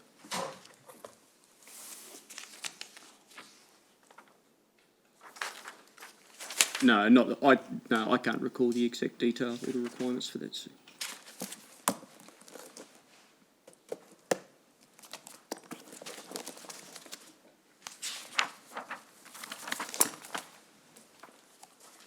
Now, moving to a different subject, Aspland is required under the contract to conduct auditing of its works, is that right? Yes, that's correct. And the works that are conducted by its subcontractors? Yes, that's correct. What level of auditing is required? How many of the jobs that you do are required to be audited? I don't believe there is a number or a volume put upon the contractor. So, to your knowledge, there's not, for example, a 10% or a 50% requirement? No, that's correct. Is it your understanding that the audits that Aspland in fact performs are almost always, sorry, I withdraw that, Is it your understanding that the audits performed by Aspland are post-cut audits? Primarily, that would be correct. Now, are we talking at the time or today? Well, let's do it in sequence. As at the 18th of March 2018, were they post-cut audits? Primarily, that's right. Well, did Aspland ever conduct audits in relation to scoping visits that did not result in a cut? Yeah, yes. Sorry, can you repeat that? So did Aspland ever audit jobs, scoping jobs that is, that did not result in cutting works? It did not result in requests for cutting works, or? Did not result in requests for cutting works? So sorry, just so I'm clear, so you're saying we've scoped a task and identified that something needs to be done, and then... So I'm saying if you've scoped a task and the scoper has identified that there is no work required, would Aspland ever conduct an audit of that particular job? Yes, we would, yes. Not targeted and not 100% of that works, but we always have, and we conduct audits on scope, and whether those spans, call it a vegetated span or a non-vegetated span. Works of that kind, that being scoping that didn't identify defects, would they be less likely to result in an audit, or are you suggesting that they are just as likely to result in an audit? Just as likely to be facilitated in an audit. How were auditing jobs selected? They were random. Yep, they were random. So there was no process, for example, of identifying particularly high-risk works? No. Or, for example, works in difficult-to-reach places? No. Works that might present a greater risk that a contractor might say, oh, that's a bit too difficult, I might not do that work. Yeah, no.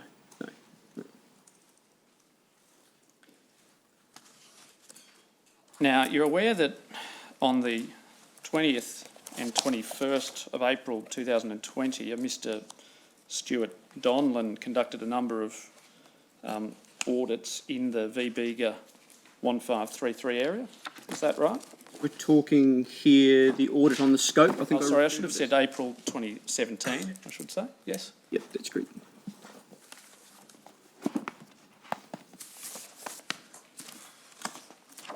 Now, as far as you can tell, Mr. Donlan identified that there were 4 different additional jobs that needed to be undertaken. Does that sound right? Yeah, that's correct.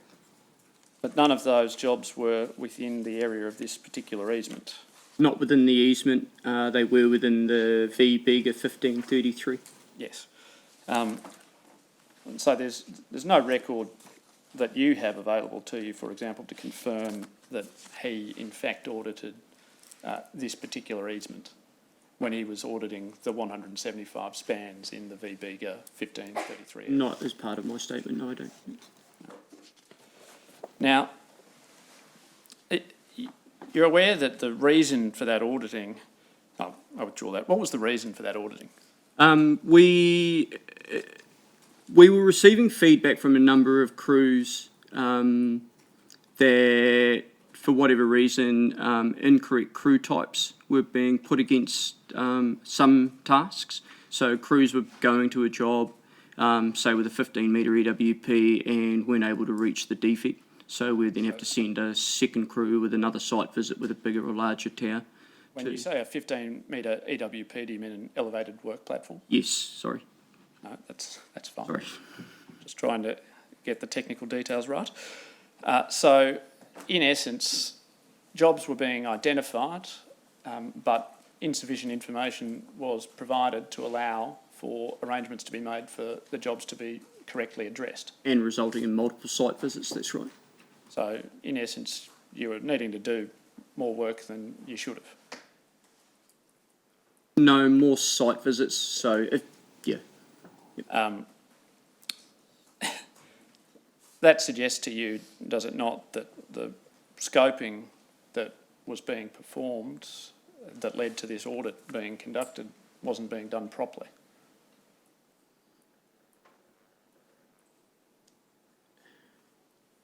It would appear to some extent, yes. Yes, well, certainly the kind of information you received in relation to incorrect cutting crew information or types would have put you on notice that there was an issue in relation to the scoping. Which triggered the audit on the scope, that's right. Yes, and in conducting that audit, you identified, or Mr Donlan identified, 4 issues. 4 additional spans, that's right. Yes.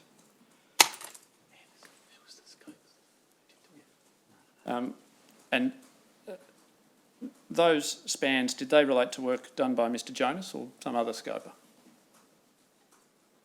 From my memory, Mr Jonas scoped 100% of the 1533 of the VB of 1533. So in that case, it would have, as far as I can recall, it would have been Mr Jonas's scope. Are you aware that Mr Jonas lost his job with Pinnacle? Yes, I am. I'm not aware of the timing though. So Have you received any information as to the reason for him losing his job? not specifically that I can recall. No. So, beyond the audit that was conducted by Mr Donlan, did Asplund take any steps to ensure further scoping of the VBEGA 1533 area? Can you repeat that, please? Did Asplund conduct or arrange to be conducted any further scoping of the VBEGA 1533 area in response to the information it received that led to the audit being conducted?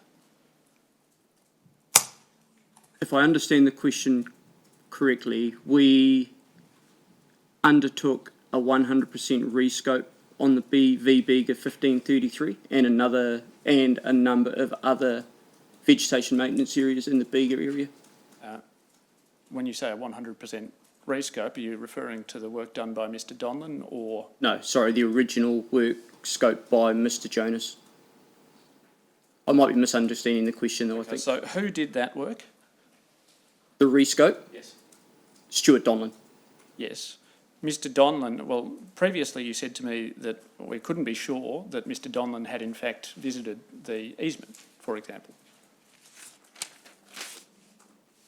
I don't have data that says to me Stuart walked in every span or went through every span in the easement. My expectation would have been, if we're facilitating a rescope, a 100% rescope of that vegetation maintenance area, that Mr Donlan would have inspected and rescoped every span in that vegetation maintenance area. How was that direction communicated to Pinnacle? I think at the time, I think at the time it was communicated via our operations manager, Mark Bennett, through to it'd probably be Roger Uby, I would imagine. I don't recall having or giving that instruction to Pinnacle directly myself. So you don't have that information or any first-hand knowledge of the instructions provided? Not that I can recall at this point or put in my statements, or I have put in my statements. Yes. Now, returning to the September and October works that we discussed before, that being the works by line site scoping. Sorry, are we talking the aerial patrol or the initial cut? Yes, the works that were conducted in September and October 2016 by line site scoping, the 8th of September and the 6th of October, if I recall. Yep, the aerial patrol, yes. Yes, okay, so you refer to those works as the aerial patrol works? Correct. Yep. I'll try and remember that terminology. Sorry. Now, that work was, to your understanding, subject to an audit by Mr Garth Prince, is that right? That's right. And there's a spreadsheet recording the results of that work at BMK 11 of your statement? That's correct. Is that at page 6,534 of the brief? Now, I think that spreadsheet is actually vaguely readable, so perhaps if I'll get you to turn that up.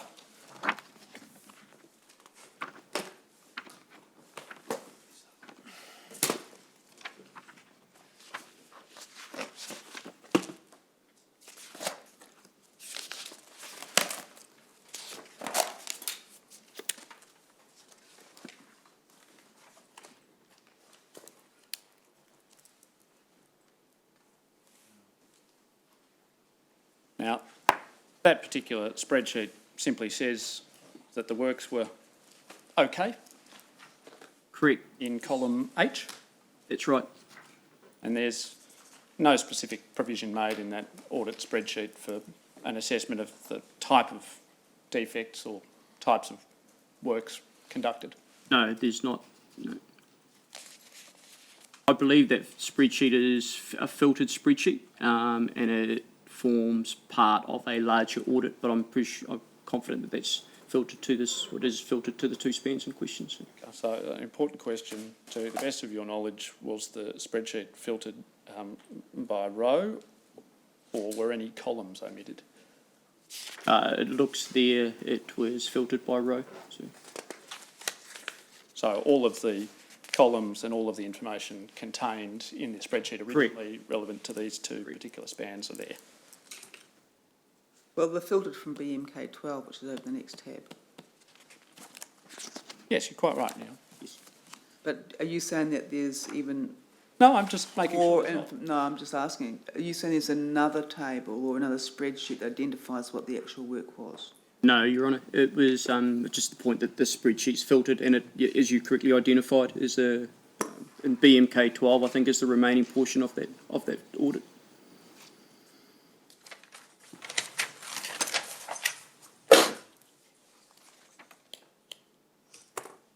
Now, I ask the witness be shown volume 6A, tab 72.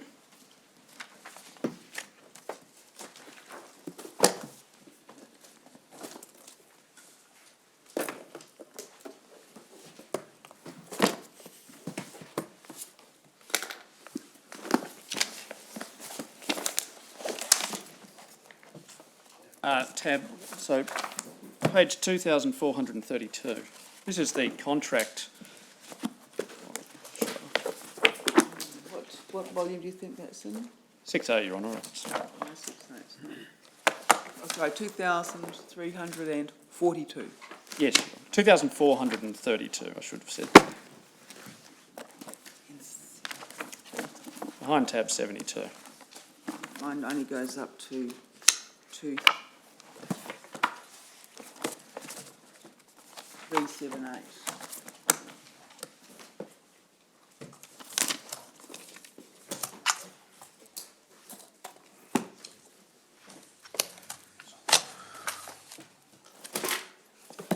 Do you have that, Your Honour? I don't know that it's necessary for Your Honour to read it. I'll read it out. Mr. Kerisk, is that a clause of the contract, that being the original 2015 contract relating to supervision and auditing of the works? Yeah, it does. It appears to be section 9.2 of the specification. 2,432. And at paragraph A, is there provision made for the contractor to develop and provide the network business with an audit plan covering self and or third-party auditing of all vegetation functions, including but not limited to notifications, consents, inspections, trimming, removals, clearances, easement corridor management, and safety, environment and customer relations aspects of the services? Yes. So the auditing function in the contract, at least, requires for not only trimming works to be audited, but also for clearances and inspections to be audited. Is that right? That's correct. My understanding. Now, was an audit plan developed and provided to Essential? I don't recall, and unless it was submitted with the original tender, which was a little bit before my time, but I don't recall submitting an audit plan. So you've never seen an audit plan? No, I don't. Not that I can recall. No. We do submit to Essential Energy on a monthly basis all our audits, with all results, basically all compliant, all conforming and non-conforming audits. So. Yes. So you provide the audits that you've done, but to your knowledge, you don't have a policy document that sets out how those audits are to be conducted or which audits. That's right. You do. No. Now, if I move to a different subject, don't put the contract too far away, I'll return to it in a moment briefly. As at the August 2016 inspection, we talked about that before, and there were encroachments at between 38 and 39 at an A1 level. That's the encroachment between 0.5 and 1 metre. And then between B and C, so 39 and 40, between 1.5 and 2 metres. That's correct. And then works were done in relation to those encroachments in September and October. Is that right? As part of the aerial patrol, that's correct. Yes, the aerial patrol cut. And then in December 2016, so about 4 months after the original scoping in August, you have further scoping performed by Mr. Jonas that identifies additional encroachments. Is that right? I recall that. That's correct. Yes. There are at least 2 defects identified by Mr. Jonas, perhaps 3. Spans. Yes, spans with defects, I should say. Correct. Yes. So there might have been, just to clarify, there were 2 or 3 spans with defects. There might have been more than 2 defects within each span. Correct, and that's probably the point I just want to make, that, yeah, it's the line items we looked at before at a span level. Within a span, you could have multiple defects. So usually the instruction to our scopers is always record the closest incursion within the span, so we know the level of risk that is associated for that span. So if, for example, there is a reference in the spreadsheet to a defect within 0.5 and 1 metre, there might be several other defects that are further out. Correct. In that span. Does it cause you any particular concern that some 4 months after scoping work was performed, a number of additional defects were identified in the same easement? No, not at all. And why not? It was a different profile cut. So we go back to the term initial cut, where the expectation upon the contractor to achieve an initial cut profile was vastly different of what the expectation was from clearing of an aerial patrol defect. Can you describe how those expectations were vastly different? We had obviously the overhang component was not part of the requirement for the aerial patrol defect.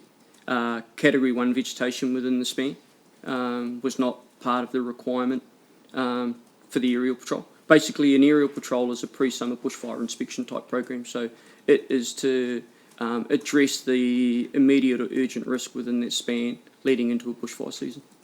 Yes, okay. So what you're saying is the specifications in relation to that type of cut might have been different, so something that constituted a defect for the purposes of the September-October cuts might not have constituted a defect for the, scoping, I withdraw that. Something that constituted a defect for the purposes of the August scoping, which in turn led to the September and October cuts, might not have constituted a defect for the purposes of the cut or scoping in December. Correct, that's right, yes.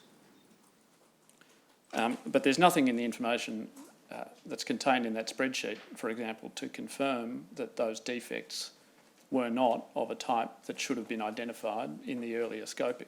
No, that's right, that's correct.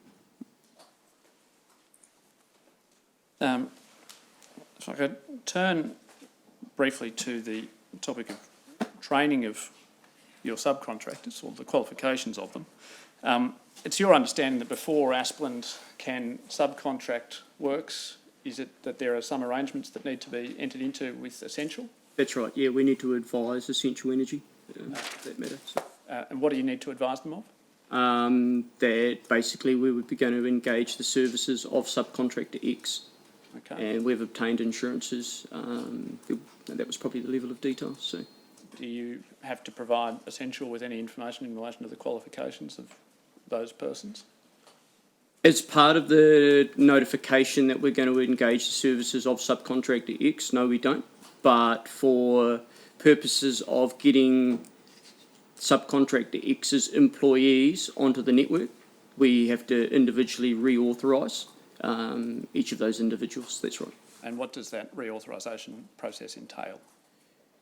If they're new to network, so if they've come off another network or new to network, basically they have to meet the requirements of essentially, well, Sorry, I missed that. They have to meet the requirements of... Essential Energy's training matrix. So, yep. Yes. So even, I suppose the point I'm trying to make is even if we have an individual who is currently authorised on the network working for another service provider, we still then need to reauthorise that individual, on the network working for Aspland.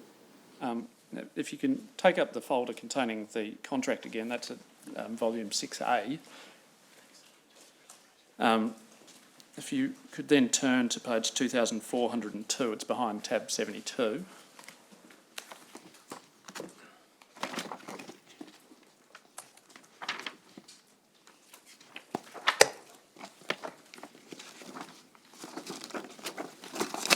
Yes, I have that.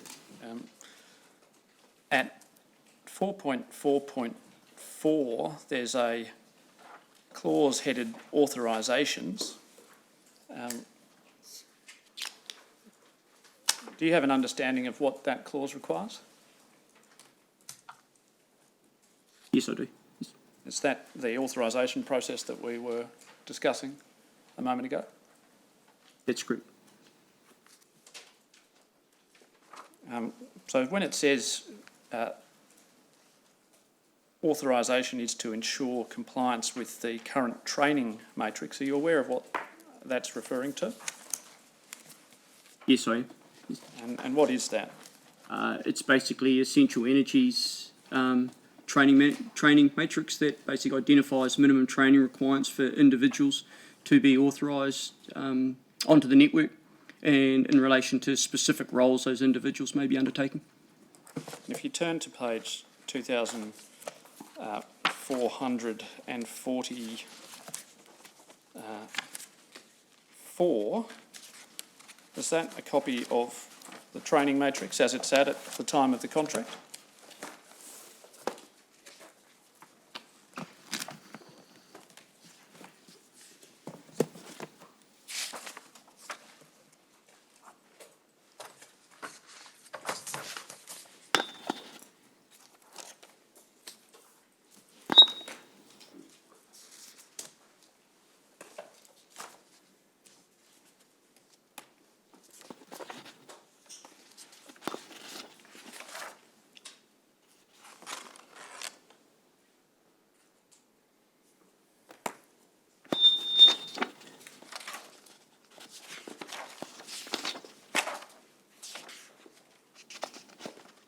I think that document goes through to pages 2449. Yes. Thank you, Your Honour. Yes, it does. And if you look at page 2448, the first row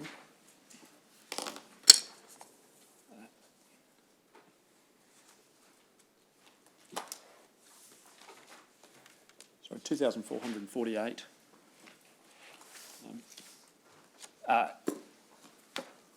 Does that refer to a course called Assess Vegetation and Recommend Control Measures in an ESI Environment? Yes, it does. Is there a tick next to Scoper or Auditor? Yes, there is. Was that the course that you were talking about before when you were discussing the requirements for a Scoper? Yes, it is. Now, does Aspland ever undertake auditing of the qualifications of Pinnacle or other subcontractors' training? We have to. As part of the authorisation process, we have a designated training manager. So if we have a request for a new individual to work on Essential Energy's network, role of that training manager is to basically obtain all of the individual's qualifications, put them into a training package, submit that training package with a cover, there's a cover sheet that basically identifies the name and the role that individual will be undertaking. Now, is that a tick and flick exercise where they gather the paper, or is there any actual assessment of the, for example, relevant modules in the assessments referred to in the documentation? No, it's not a tick and flick process. We have to obtain the individual's modules that we're submitting to Essential Energy for them to be able to authorise that individual on the network. So, for instance, if we look at the Scoper role, we would have had to obtain his ESI Cert 2 certificate, and then as part of that ESI Cert 2 certificate, ensure that that individual has undertaken assess vegetation and recommend control measures in an ESI environment. If we did not have that level of due diligence on, undertake that level of due diligence on that individual's training, they'd simply just reject the authorisation. So you do that, though, by reference to a certificate, for example, as opposed to an assessment of the documents themselves underpinning the certificate or the course. Can you repeat that, please? So you review the certificate, and if the certificate says they've completed that particular course? Ultimately, yes. Essential Energy do, however, have a list of accredited training providers. So we can't just go and obtain, or anyone can't just go and obtain, UEDT DRV 42CA from Now, Australia. does Aspland itself conduct any independent assessments of the competency or knowledge of individual workers employed by its subcontractors? Yes, we do. Yes, How do you do that? It's generally on high risk activities, so EWP operation, plant, climbing. Our health and safety manager has compiled assessment documents that basically just go through key key topics within that activity, just to ensure that there's an understanding of competency. So. And scoping isn't high risk work in that way, is it? No. And so you wouldn't be undertaking an assessment of a scoper's competencies, for example? No, we don't. However, we would have an increased focus on a new scoper's. If we engaged a new scoper, we would have a pretty high audit frequency on their work in the early stages of their engagement, just to ensure that, obviously, they're identifying defects or etc. So There's no document recording, for example, that policy? No, it's not. No. So if a scoper becomes contracted, is there a period of time in which their competency is measured, and by which standard? And is that submitted to somebody? Not a stipulated time, Your Honour. No, there's not. So who tells who about who? We would generally conduct probably those inspections either with our general foreman or our supervisors, and that would sort of entail, if we're comfortable with what's seeing, we'd give that feedback back to their employee or back to that individual ourselves. I know Pinnacle Arbor Pro have a relatively sort of robust, I suppose, mentoring or induction and mentoring program. They do spend a fair bit of time with those individuals during the early stages. So Scopers work alone, don't they, mostly? primarily they do, that's correct. So no one's, for example, walking along with them when they first start. When they first start, yeah, I would say there's usually two people riding in a vehicle for a certain amount of time. That's not a requirement of Asplund. No, it's not a requirement of Asplund, no. Your Honour, I know the time. Right, just before you go, that table that Mr Micklebett took you to, what is the difference between a completely empty box and a box with a empty square in it? So a completely empty box is not required. And with the little square box on it, I think it's recommended, but not mandatory. Thank you. Right, we're going to take the lunch adjournment now. Resume at 2 o'clock. Thank you, Your Honour.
Mr. Keris, can I take you back to a small matter that arose earlier in your evidence in relation to the timing?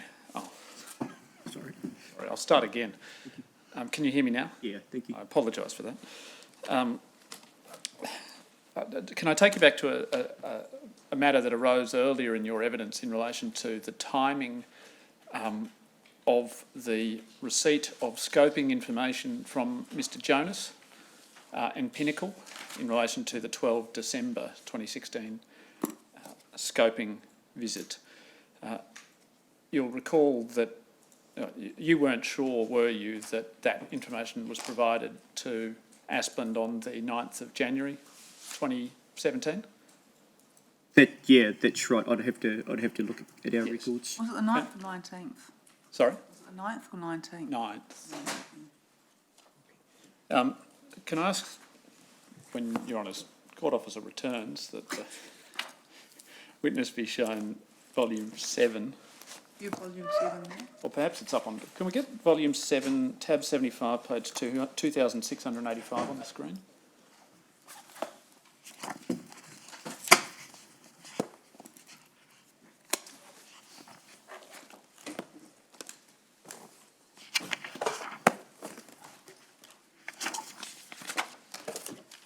So what page was it? 2685.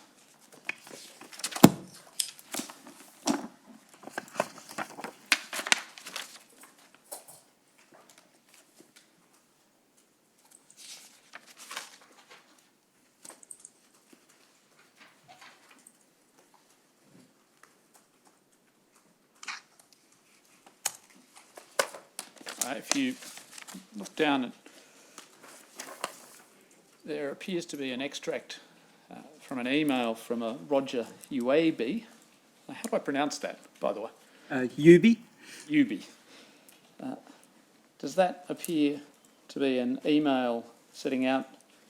And if you look at the top, well, it's very faint in my copy, but it reads 9 January 2017 at 11:22 a.m. And attaching a spreadsheet. Yes, it does. In relation to the VBEGA 1533 vegetation management area. Yes, it does. Yes. Does that resolve in your mind the doubt as to the timing of when you might have received information in relation to that scoping visit? Yes, it does. Yes.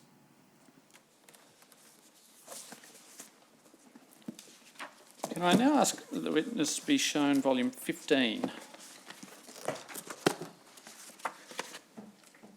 Tab 201.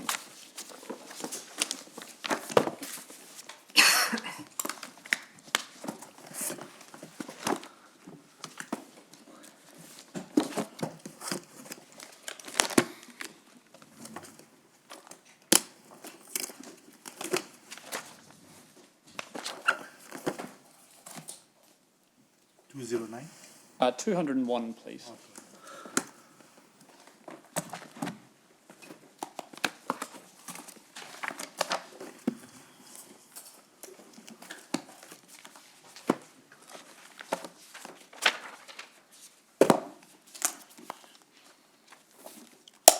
Mr. Keris, have you ever seen that document before? No, I haven't, but I do. I know what it is. And what is it? It's the it's a core module. It's the module for scoping in an ESI environment that sits underneath the ESI Cert 2. So, does it correspond to the entry in the training matrix that I took you to before lunch? Yes, it does. Yes.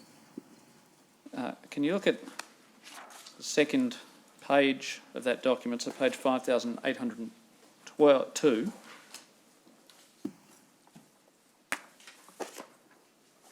It goes through there in very general terms the content of the course and refers to the assessment of vegetation, in particular trees, for defects and hazards prior to cutting and pruning around live power lines up to the live work zone.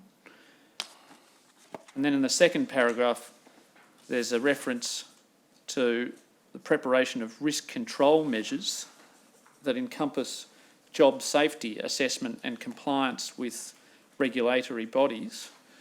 So there are some references to tree assessment in that particular connection, but you'd agree, would you, that they arise in the context of job safety and working in the vicinity of electricity?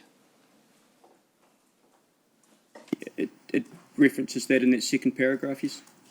So it appears that the focus really of this course is more on working in the vicinity of electrical assets and working safely than it is on tree risk assessment, for example.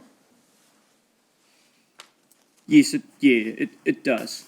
And then if you look at the next page over, 5803, there is a list of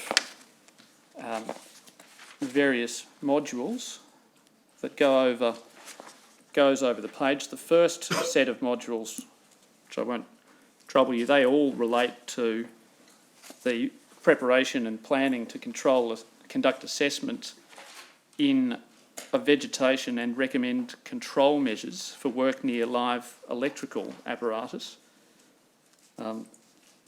Those matters, if you have a look through them, can you tell me whether you'd agree that all of the matters under performance criteria 1 relate to matters such as safety and preparations for work rather than tree assessment? Yeah, that's correct. And then in the second area, which is on page 5804, there is reference to conduct assessment of vegetation and recommend control measures. It's the case, isn't it, that the majority of those modules, again, relate to safety issues regarding, among other things, working near electricity. It does, but reference to subsection 2.4 under the performance criteria? Yes. So at 2.4, there is reference to assessment of vegetation and in particular trees for defects is undertaken in accordance with established procedures. Correct. Do you have any knowledge as to what those established procedures might be? No, I don't. No. And again, at 2.5, it says analysis of assessment results and recommendations are made of vegetation control measures, but then it says, importantly, to be deployed for working near live electrical apparatus. So does that suggest again that the focus is really on working around electrical apparatus rather than the assessment of vegetation for defects? Yeah, it does. Yes, it does. And again, at 2.8 on the next page, there's reference to problems associated with the assessment of vegetation and the recommendation of control measures for working near live electrical apparatus. Again, the same is correct, that the focus seems to be on control measures in the context of electrical apparatus rather than the assessment of trees. So, having regard to the contents of that course as a whole, you'd agree that it seems like only a very small portion of it relates to the assessment of vegetation. Primarily, that's correct, yes.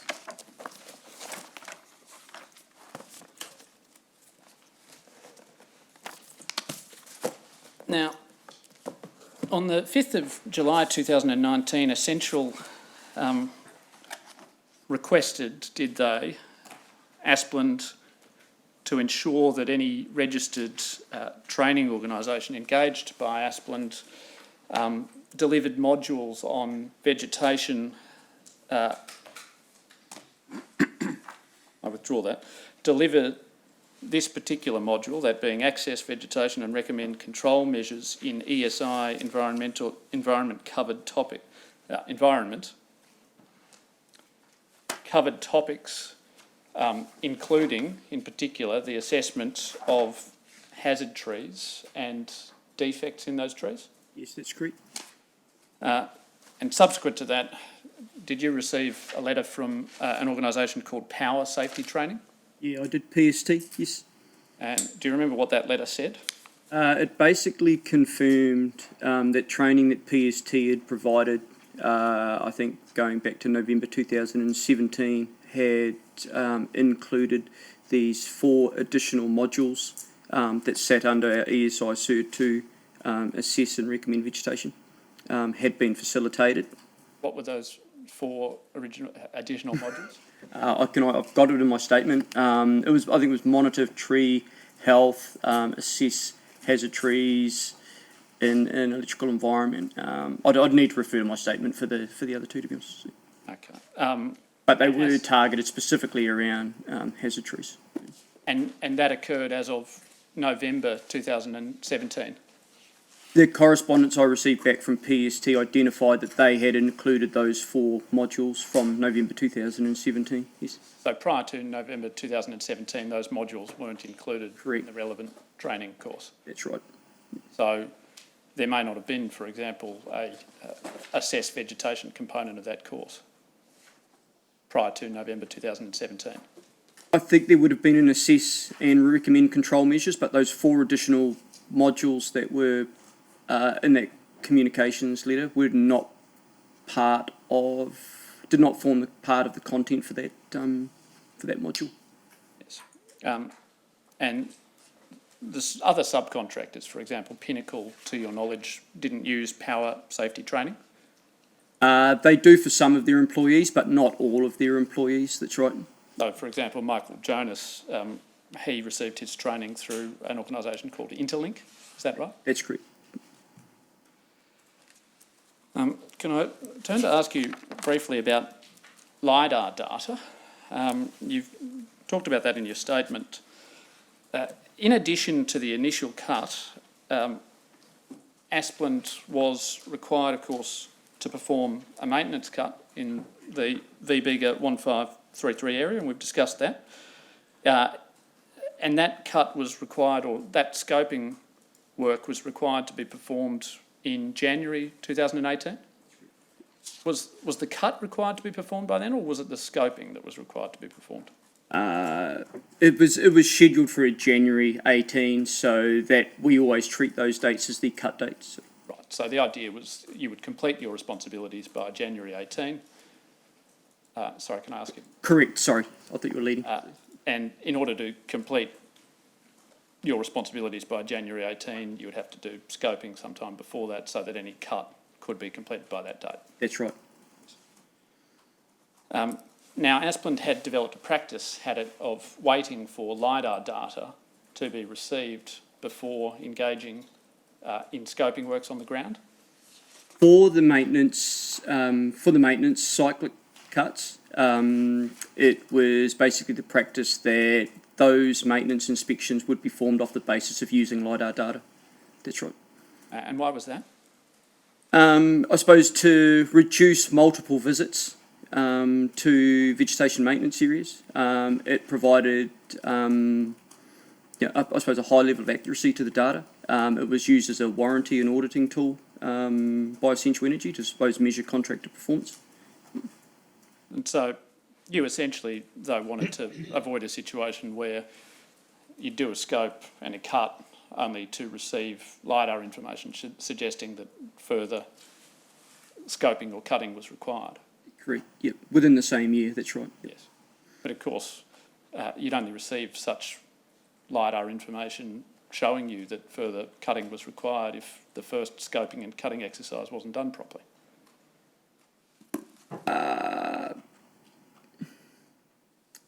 In a sense, it's our warranty. Yes, that's correct. Yep. In the result, you hadn't received any LiDAR data as at January 2018, that's right? That's right. And so you didn't arrange for any scoping or cutting to occur as at that date or by that date? No, we didn't. Now, you're expecting the LiDAR data in sort of late 2017 or early 2018, was that right? That's correct. But none was received. None was received, no. Did you take any steps to follow it up?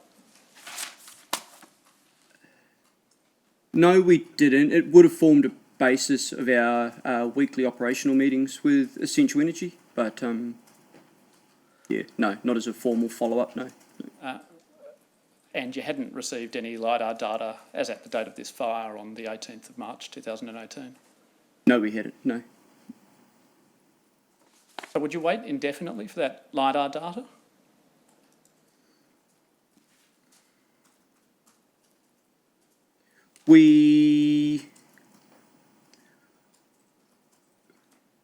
It would have formed significant amount of discussion, I suppose, with Essential Energy.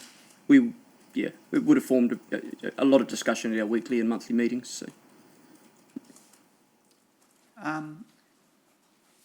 Did it inform a lot of discussion at those monthly meetings between December and March?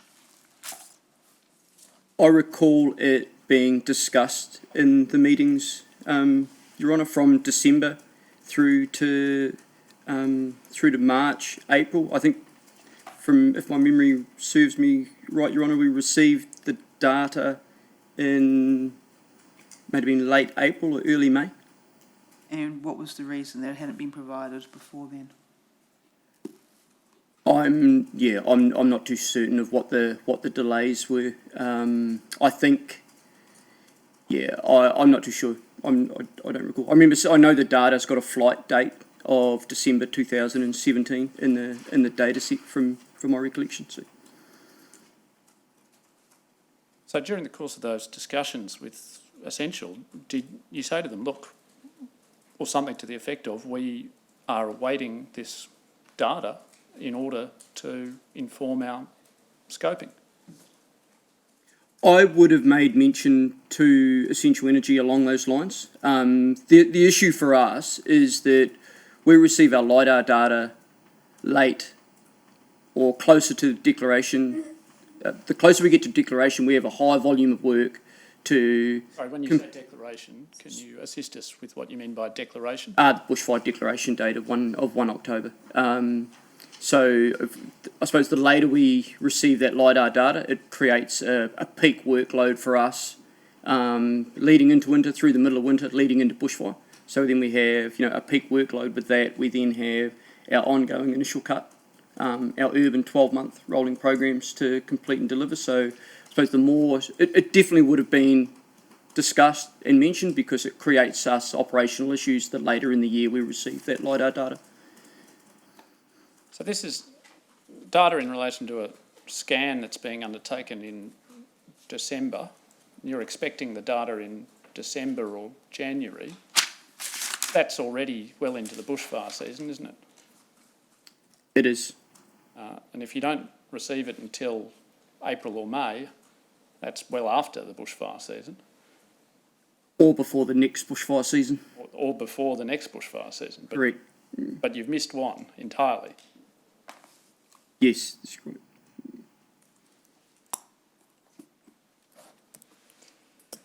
And you still don't know what the reason for the delay was? Not specifically, Your Honour, no. Do you see a problem with that practice?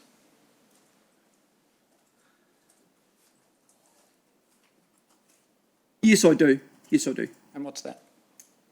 From a workflow perspective, it creates us operational issues the closer we get to bushfire season. It gives obviously opportunity to remove any spans or maintain any spans that are not holding clearance profile leading into bushfire season. So.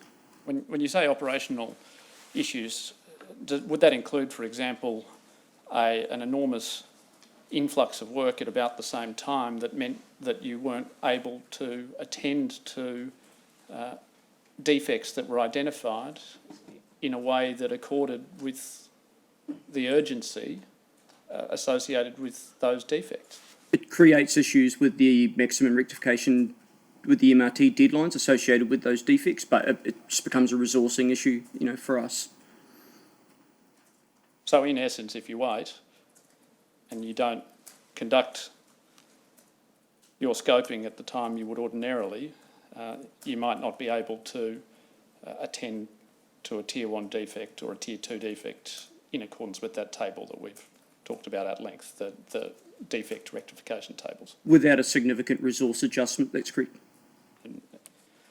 Sorry, when a bushfire season starts, what's the resource that's used in that season in relation to scoping that's no longer available? Because it's, what are the scopers doing because bushfire season's upon you? Scoping our initial, the completion of the initial cut, or if the initial cut's completed, our cyclic maintenance. So we would then be doing our 12-month urban inspections on obviously on our urban vegetation maintenance series. Our year 3, so basically if we have a vegetation maintenance area that's on a 2-year performance cycle, that would be cut in year 1. If it's a year 1 map, it's then going to be cut again in year 3. So it's basically the cycle starts again, Your Honour. I know, but what I would understand, if you've got a cycle that's in place, how does the bushfire season affect the personnel to carry that cycle out? In this instance, it was basically we were expecting LiDAR to come, so we knew we were going to have a number of defects that needed to be actioned prior to bushfire. So the more notice, or the I suppose greater notification period that we've got in receiving that data gives us I suppose an extra amount of time to be able to rectify those defects. So as opposed to having to bring in a high resource loading for a short period to be able to address just those LiDAR incursions. If we have a little bit more time, we can build a number of those defects or those spans into our maintenance or our initial cut inspections. So. I understand what you're saying in terms of if you get all the LiDAR information 3 months late, then work that could have been done the last 3 months piles up. But what I don't understand is how the bushfire season impacts upon the personnel resources. Because we have to have, Your Honour, the work completed before bushfire declaration. That's a different issue, though. Are those personnel that would normally be involved in scoping involved in something else due to the bushfire season? No, they're still scoping, Your Honour, our initial cut or our maintenance inspections, as well as any ancillary programs, i.e. LiDAR, that's at the time. Right, so that's why I'm not clear about why you say it's the bushfire season that causes the impact. The expectation from Essential Energy is the LiDAR warranty, I'll call it, that we're issued is completed and cut before the bushfire declaration date. So scoped and completed prior to declaration, on top of our normal program works as well. So when was the LiDAR carried out? December 2017. No, it carried out. December 2017. December 17. Yes.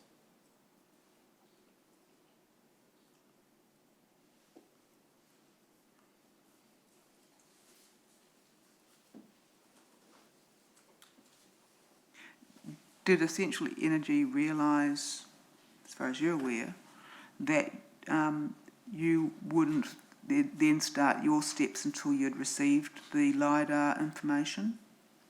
For our maintenance inspections, they were aware because we were discussing it. So they couldn't have expected you to have done it pre-bushfire season if they haven't carried out the LiDAR until December 17. I suppose in accordance with the contract, they could have forced us to go and manually scope and cut any warranty incursions that were scheduled in those months, as opposed to using the LiDAR data to drive that maintenance program. But in this case, it was agreed by both parties that we would use the LiDAR data for the I suppose the 12-month maintenance inspections on a 24-month rolling VMA. On the cyclic program. Yes. So you don't know the reason for the delay in receiving the data. Do you know the reason for the delay in the LiDAR flyover occurring? No, I don't, Your Honour. No. Thank you. I think it maybe the LiDAR flight dates, I think, typically occur in bushfire season. So then that data is, I suppose, collated and prepared and issued at the back end of bushfire or leading into non-bushfire periods. So that work is completed in non-bushfire times. So. Could it also be so that if a key defect is identified in the middle of bushfire season, it can be attended to quickly? Yes, it could. Yes. And indeed, the reason work is required to be performed prior to the bushfire season is not simply for operational reasons, it's to manage risk. That's right, yes. Because a failure to conduct cuts prior to the bushfire management or bushfire season might increase the risk. Yes, that's correct. Now, you became aware in early 2018, just to move to another topic, of course it's a related topic, you became aware in early 2017 of an increased focus on the part of Essential in relation to type 2 or tier 2 defect trees, is that right? Yes, that's correct. How did you become aware of that? Our weekly and monthly operational meetings. So it became... Is that with Essential? That's with Essential Energy, that's correct. Sorry, go on, I cut you off. It was basically just some high-level topics in relation to probably more of the focus was surrounding the ensuring completion of the Tier 2 defects are acted upon or within the MRT timelines, so not letting hazard trees fall overdue. MRT, does that mean maximum rectification time? Sorry, yes it does.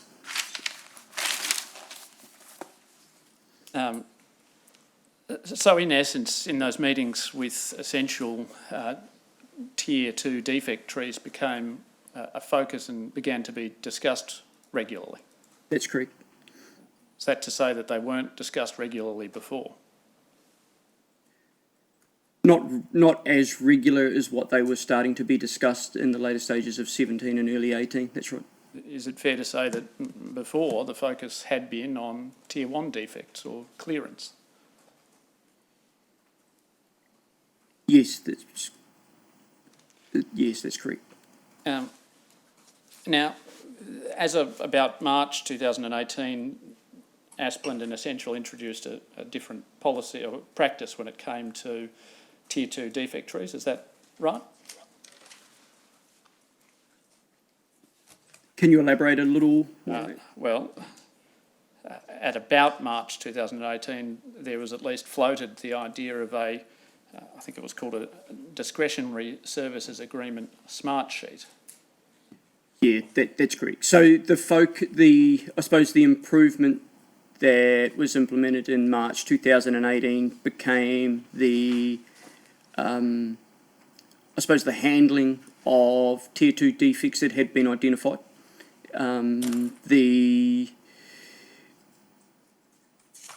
The approval process just sort of gave a few more people a little bit more visibility. It basically became an online shared smart sheet where, upon identifying a hazard tree, that we would identify a hazard tree, it would be loaded into the VIM system.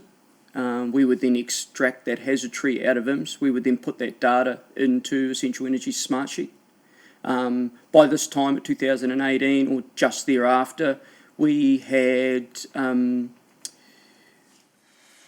little bit more capacity or capability in our GIS space. So we were able to we were starting to use, online forms where we could capture information, take photos, attach these records and photos of these hazard tree forms directly into Smartsheet as well. So end user, obviously being Essential Energy, their VCOs and their SPSs could basically go into the Asplin smart sheet. They could see what hazard trees had been loaded into that smart sheet.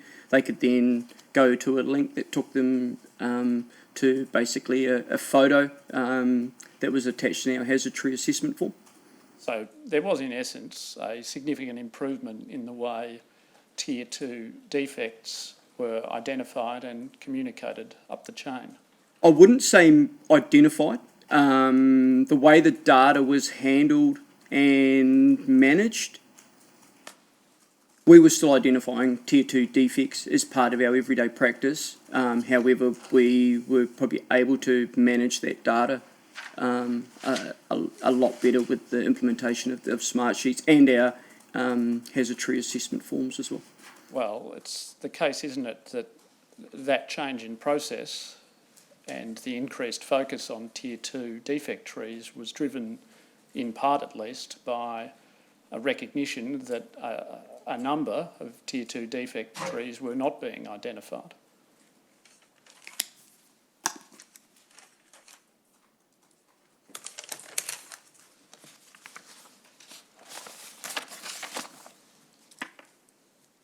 Yes, I'd agree with that, yes.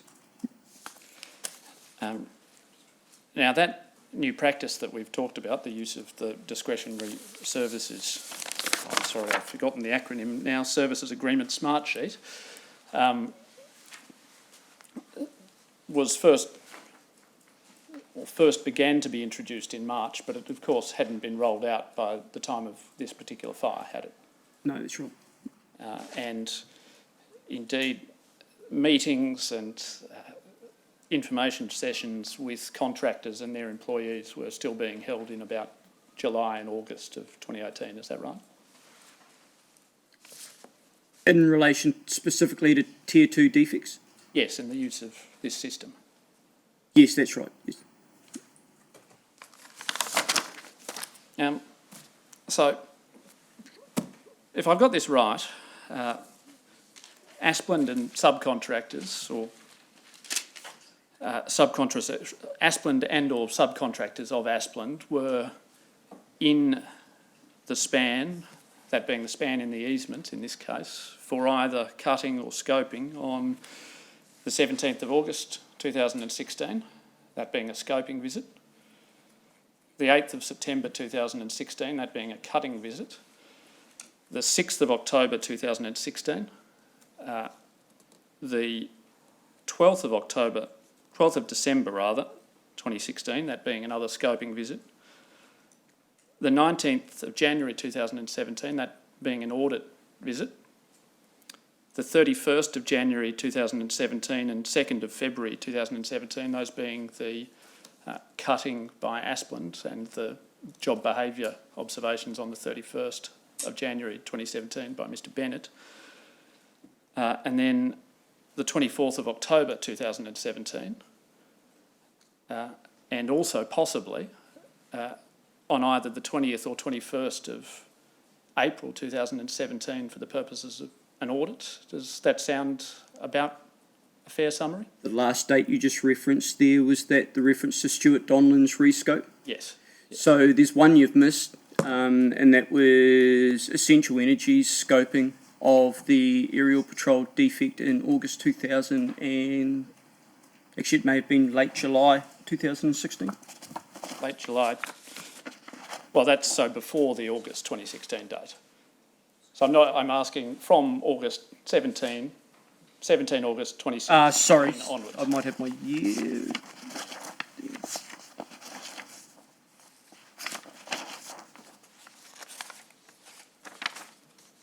What was the 24th of October 17? That's cutting, Your Honour. That's the Gibbon Tree Services cutting.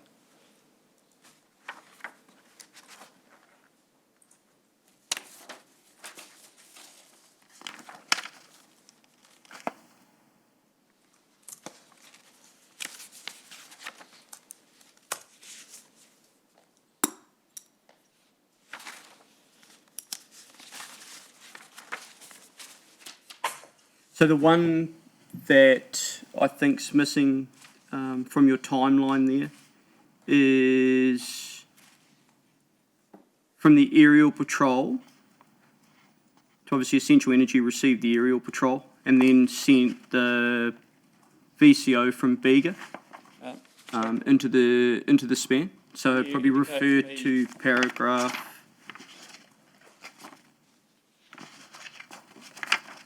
24 of my statement.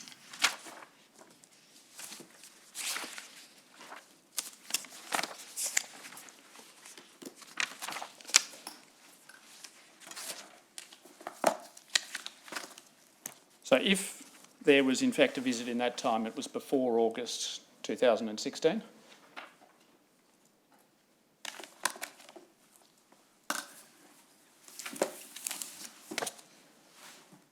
Yes, but we're talking about the same defect. Yes. And it's your view that there would have been someone from Essential in the span subsequent to the aerial scoping task before it was sent to you? To validate that aerial patrol task, that's correct. Yes, but you couldn't be sure of that. I know someone from Essential Energy had to enter that information into VIMS. Yes, but did they have to go to...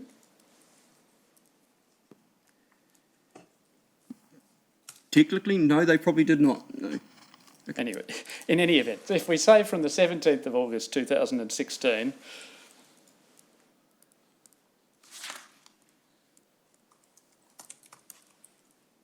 I'm just counting, Your Honour.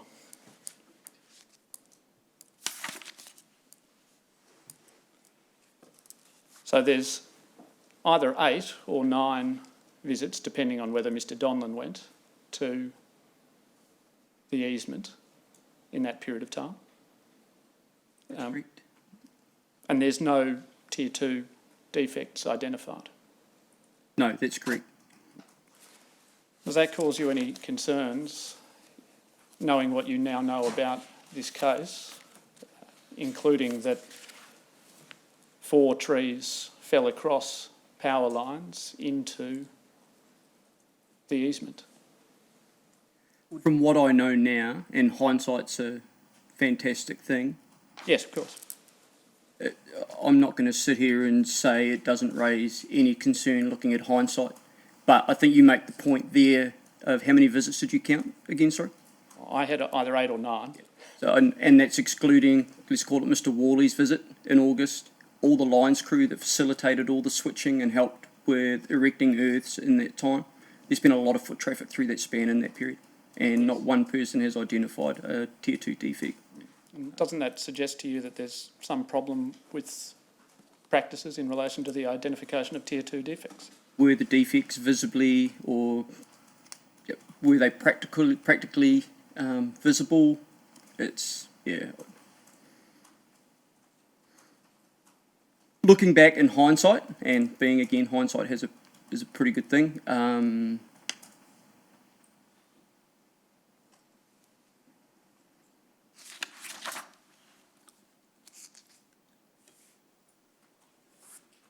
I still can't go past the amount of foot traffic that's been through that span, and not one person's called out, hey, here's a Tier 2 defect within this span or within this easement. Well, if you assume that at least some of those trees were right on the edge of the stand. Or back well within the easement that weren't clearly visible at the time. No, but if you assume, for the purposes of answering the question, that some of those trees were right on the edge of the stand, does that cause you to have any concerns about the Tier 2 defect identification practices that were implemented? If there were Tier 2 defects right on the edge of the stand, yes, that does. Yes, it does. You've referred to 8 or 9 people, foot traffic and people visiting, but only 2 of those visits involved scoping. And it would, one explanation would be that the people who aren't scoping aren't turning their minds to any to those 2 tier 2 defects. Yeah, that's correct, Your Honour, yes.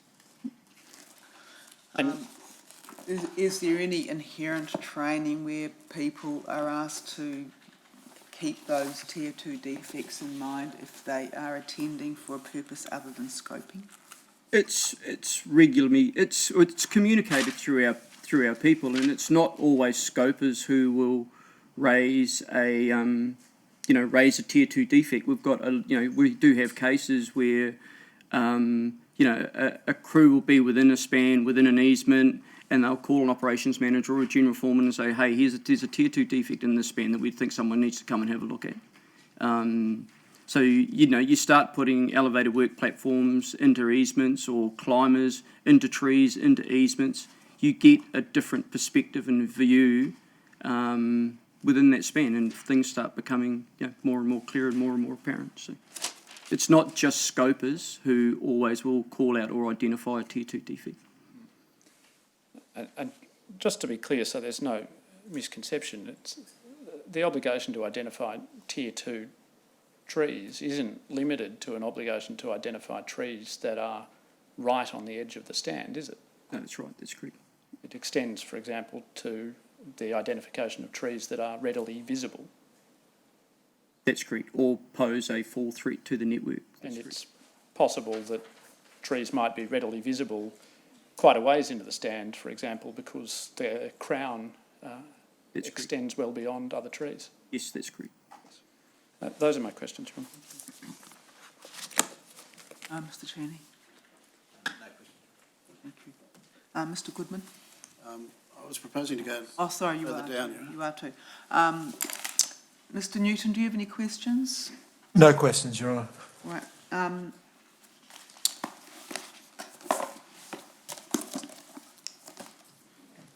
Mr Wujaya, do you have any questions?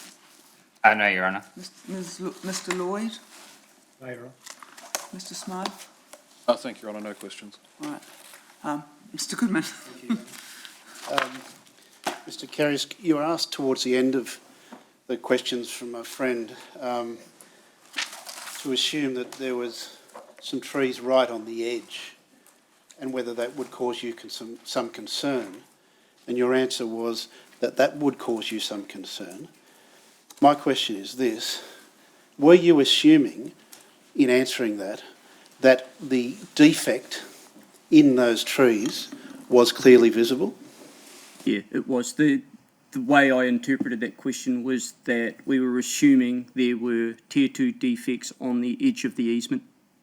And they were visible too? And they were visible, that's right. Because it is quite possible, isn't it, to have a tree that has a tier 2 defect, that has a defect which is not readily visible to the observer? Absolutely, behind the mature tree line, that's correct, yes. Or within the tree itself? Yes, that's correct, yes. So, for example, a tree could have a healthy bark exterior and have its interior affected by, say, termites? That's correct, yes. Thank you. No further questions, Sean. Nothing else here. Thank you.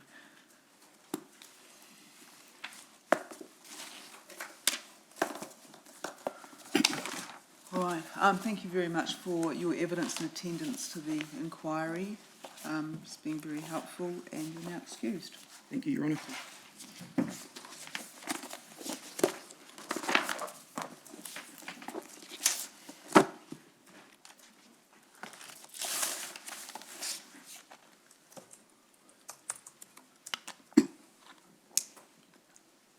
Your Honour, I call Mr Mark Bennett.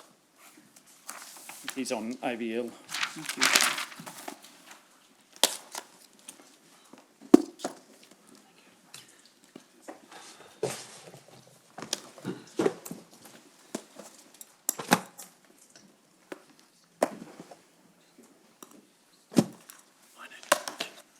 Your Honour, I think there might be some difficulties with the AVL. Could we perhaps have a 5-minute adjournment? Thank you, Your Honour.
Your Honour, before we start with Mr Bennett, I've been reminded by my learned friend that Mr Fitzpatrick, Ian Fitzpatrick, has not been formally excused yet.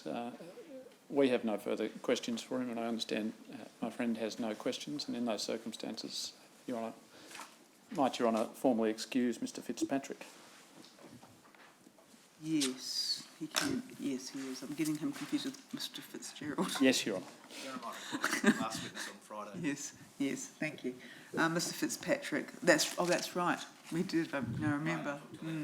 Castle didn't know over the weekend whether we... I forgot all about that, yes. Mr Fitzpatrick is formally excused, thank you. Yes. Mr Bennett, thank you. Good afternoon. Good afternoon.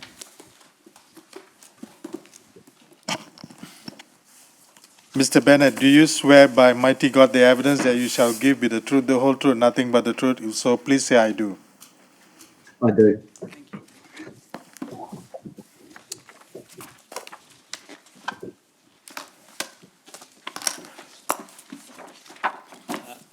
Mr Bennett, can you hear me is the first question? I can, yes. And can you still see me? I can, yes. Yes. Mr Bennett, you've provided two statements to this inquiry. The first is dated 21 March 2018 and the second is dated 23 July 2020, is that right? That's correct, yes. Are there any matters you'd like to correct in either of those statements? On my supplementary statement from July, there's just two corrections I'd like to make today. Okay. That's the statement dated 23 July 2020. For Your Honour's benefit, it's to tab 239, volume 17. We'll just turn that up, Mr Bennett. Cool.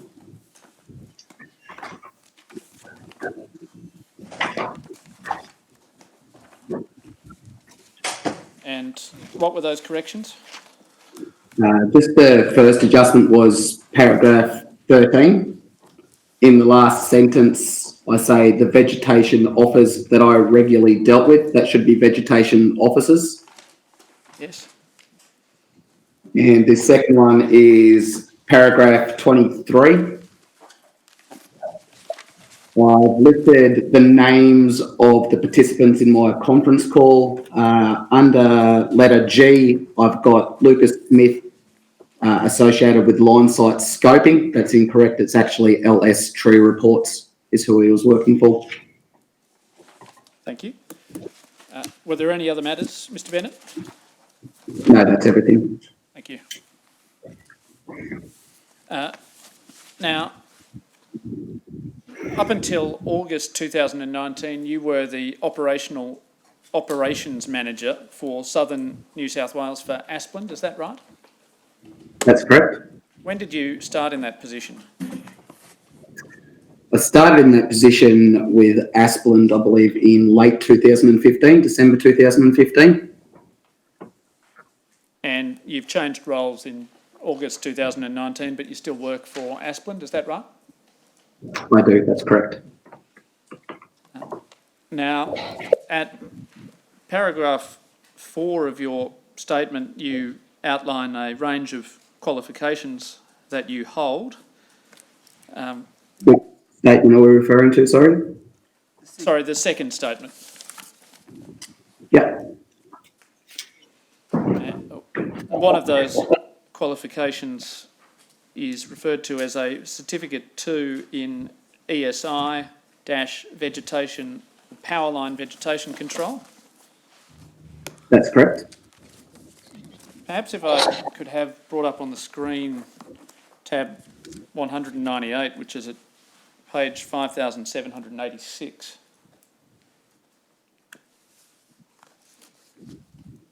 Just going to show you a document, Mr Bennett. Have you seen that document before, Mr Bennett? It's actually quite small, looks to be a it a certificate? Well, it's not a certificate, but it's the front page of a document summarising the contents of a particular course. Does it look familiar to me? Yes. Does that course look familiar to you, that title? Certificate 2 in ESI Powerline Vegetation Control. I'm not familiar with the course code in front of it though, off the top of my head. Right. But if we look over the page, so this is page 5787, it says scope. This qualification provides competencies for the operational role of planning and carrying out vegetation control at and above ground level near live electrical apparatus. If you read the rest of that paragraph to yourself, could you indicate for me whether it appears to you that this certificate is the certificate you're referring to in your statement?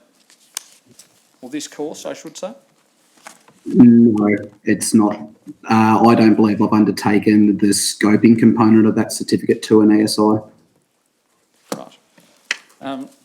Now, the course that you have performed, that you've listed in your statement, is a course that you describe as a nationally recognised course in power line vegetation control. Is that right? To the best of my knowledge, I believe it is nationally recognised, yes. Yeah, yes. And you have said in your statement that by completing that course, you're able to work as a scoper.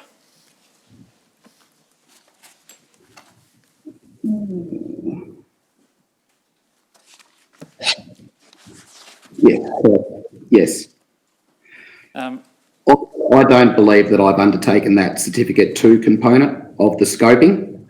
The component that I undertook was in 2014. And what was that, Mr. Bennett? I can't remember the name of it exactly, but I believe it was an additional module to my CAT training that I had to undertake scoping on Essential Energies Network at that time. Did the course that you undertook then, that you're referring to now, include modules in relation to tree risk assessment? I can't answer that, not from my memory. Or the identification of hazard trees? Yes, there would have been identification of hazard trees in that, yes.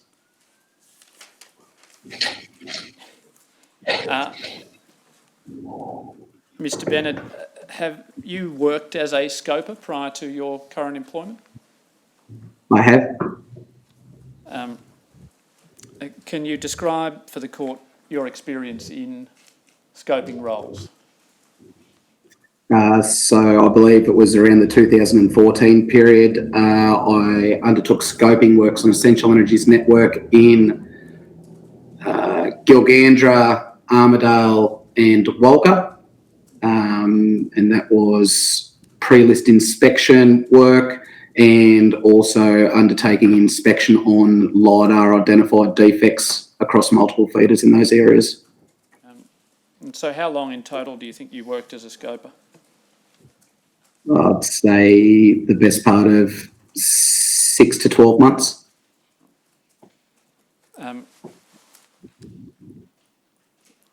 You understand, Mr. Bennett, the difference between a Tier 1 and a Tier 2 defect? I do. What's a Tier 2 defect? Tier 2 defect as defined in the VMCR would be dead, diseased, dying or structurally unsound, along that terminology. And so in your understanding, it's dead, diseased, dying or structurally unsound? Yes. It's not an and requirement. It's not, for example, the case that a tree that is dead has to also be structurally unsound before it qualifies as a Tier 2 defect tree? Could you rephrase that question, sorry? If a tree is dead or dying, it doesn't also have to be structurally unsound in order to qualify as a Tier 2 defect tree. No, it doesn't. Your experience, Mr. Bennett, as a scoper and the training that you've completed allows you to identify Tier 2 defect trees, does it?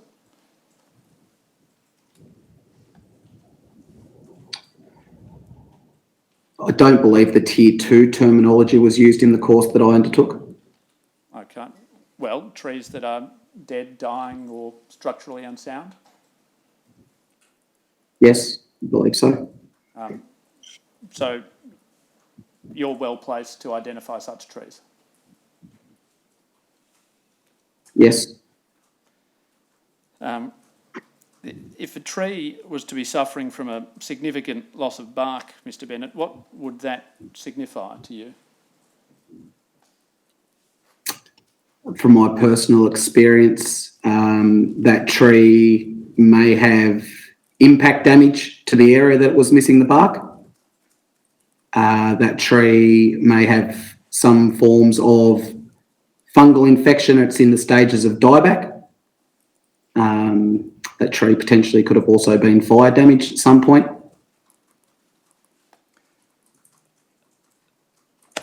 To cut to the chase, a tree with a significant loss of bark might be dead or dying.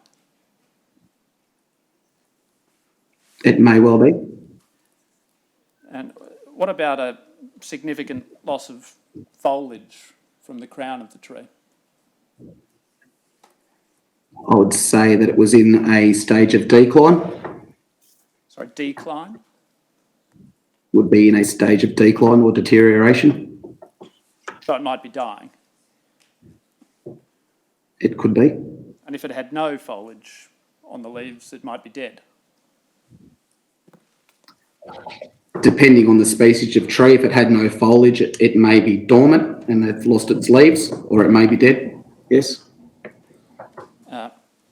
What about the loss of smaller branches in the crown of the tree? Again, depending on the situation, it might just be general dieback where it had been dropping branches. If it was large, significant leaders that had been falling, you would say that it was declined. So again, it might be dead or dying. Yes. And so if you were to see a tree that had those indicators either alone or in particular, if it had all of those indicators, that'd raise for you the prospect that the relevant tree was a Tier 2 defect tree.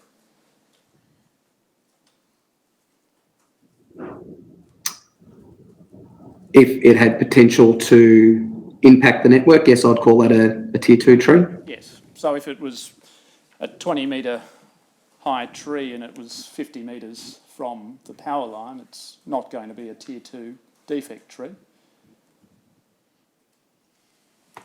Quickly working those measurements out in my head, I don't think that would have the potential to impact the conductors from that distance. No, not unless something particularly strange happened. Fall on an already dead tree, could fall on the power line. The domino effect. That's it. Another D. But in any event, if for example, the same 20 metre tree was 10 metres away from the power line, it would very much raise a real prospect that that was a Tier 2 defect tree. I would agree. And your suspicion that the relevant tree might be a Tier 2 defect tree, if it possessed some combination of the matters we were discussing before, that being a loss of foliage or total absence of foliage, a loss of small branches or a significant loss of bark, might be further raised if the relevant tree was in close proximity to a large ant's nest.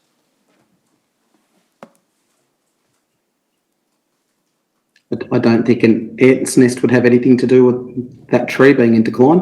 Could you rephrase the question that you're asking? Well, might the presence of a large termite nest near to the base of a tree that possessed those characteristics raise your suspicion that the tree was a Tier 2 defect tree, depending on its location relative to the power line?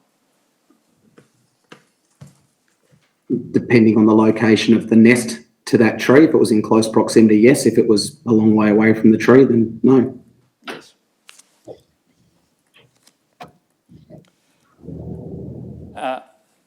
And if you observed a number of dead trees in a particular locale, that might raise your level of suspicion that there were other dead trees present in that area, mightn't it?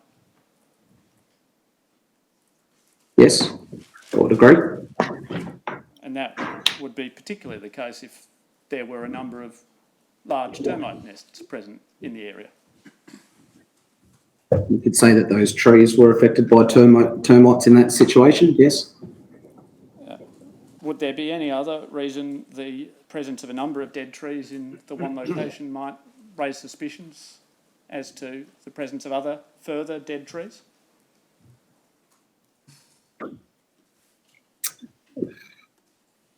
So other than the termites, would there be reasons that those trees could be dead? Well, if we set aside the termite nests for a moment, and we just take a situation where there are a number of dead trees in a particular location, would you indicate that the presence of a number of dead trees might raise your suspicion as to further dead trees being present? And I'm simply asking you why that might be. It would be dependent on the situation. It could be dependent on the age of the trees. We could be in severe drought. Sorry, what? Oh, severe drought. Yes. Yep. So there might be some aspect of the conditions in that particular area, whether it be soil or rainfall or some kind of disease that might cause concerns about trees dying more frequently than they would otherwise. It could be, yes. Now, can I turn to your role in this context? Were you, as at the period from 2016 through to the bushfire on the 18th of March 2018, responsible for the management of the contract or performance of the contract between Aspland and Essential in the southeast region? I was the operations manager for the contract, and I reported to Brent Kerisk, Yes. who was the manager of that contract. Yes. And what did your role as operations manager entail? On a day-to-day basis, the managing of crews, so resourcing and scheduling of crews into particular VMAs, the planning and scheduling of VMAs or vegetation maintenance areas to be inspected by the allocated timeframes of the contract for those VMAs. So if one was due by a certain month, we'd ensure that we'd schedule crews in to undertake the scoping and schedule the crews in to cut it. So one of your jobs then was the scheduling of scoping in particular areas.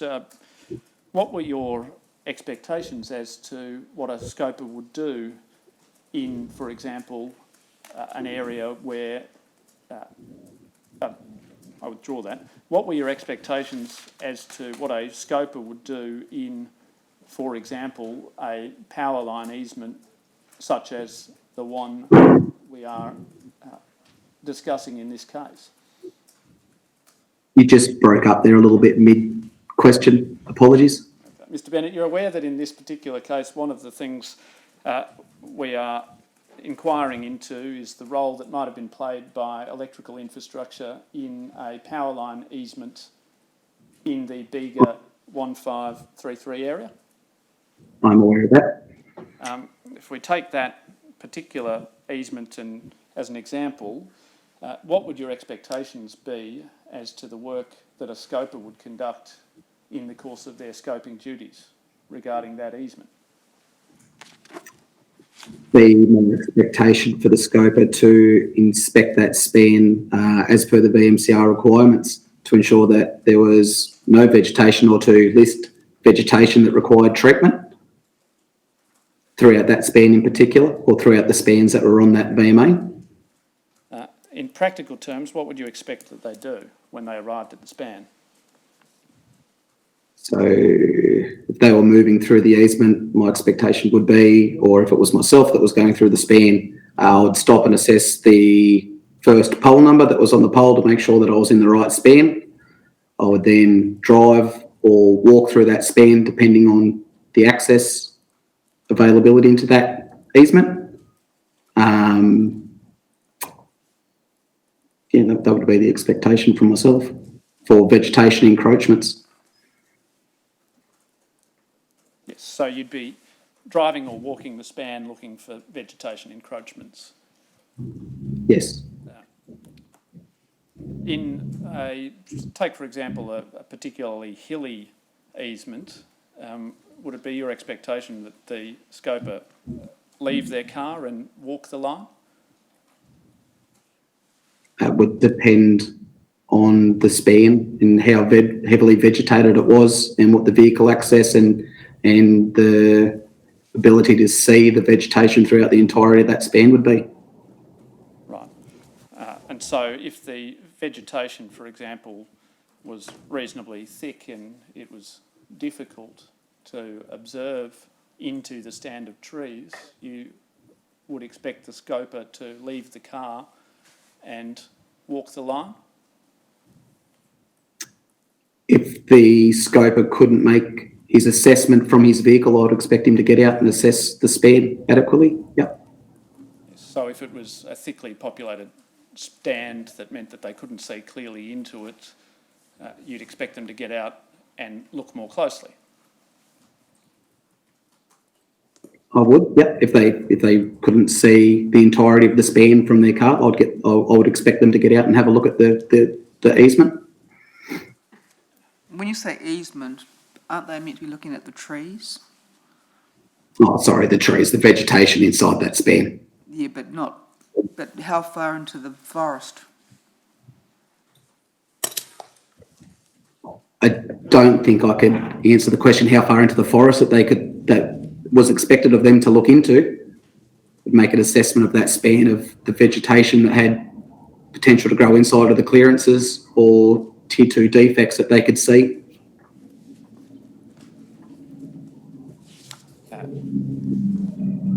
Would the question of how far into the span they should be looking depend on how close the vegetation was to the relevant trees in the span? Trees. Oh, sorry. How close the power line infrastructure was to the relevant vegetation in the span?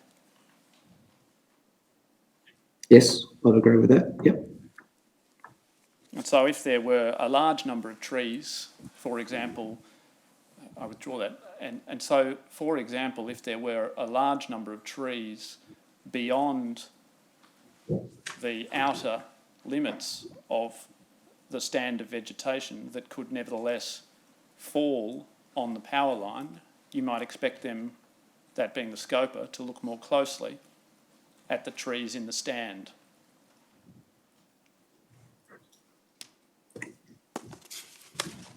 I would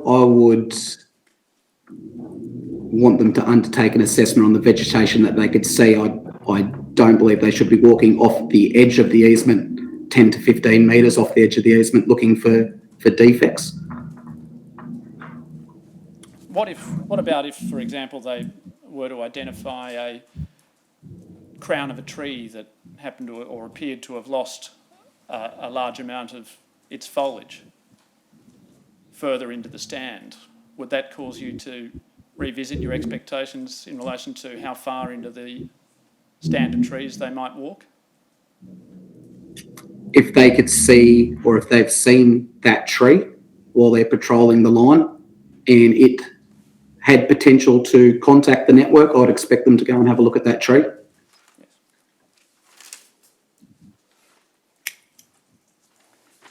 And if they had noticed such a tree and were to inspect it, what kind of inspections of the tree would you expect them to undertake? A visual assessment of the tree, so height, deterioration, an assessment on the root balls of the tree to see if it was sound or not, the lean of the tree, whether it was angled in towards the power lines or whether it was leaning away from the power lines.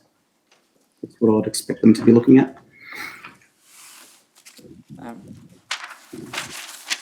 Now, Mr. Bennett, we've talked a little bit about your expectations as to what a scoper would do. Would you communicate those expectations to the scopers that worked for Asplin's subcontractors?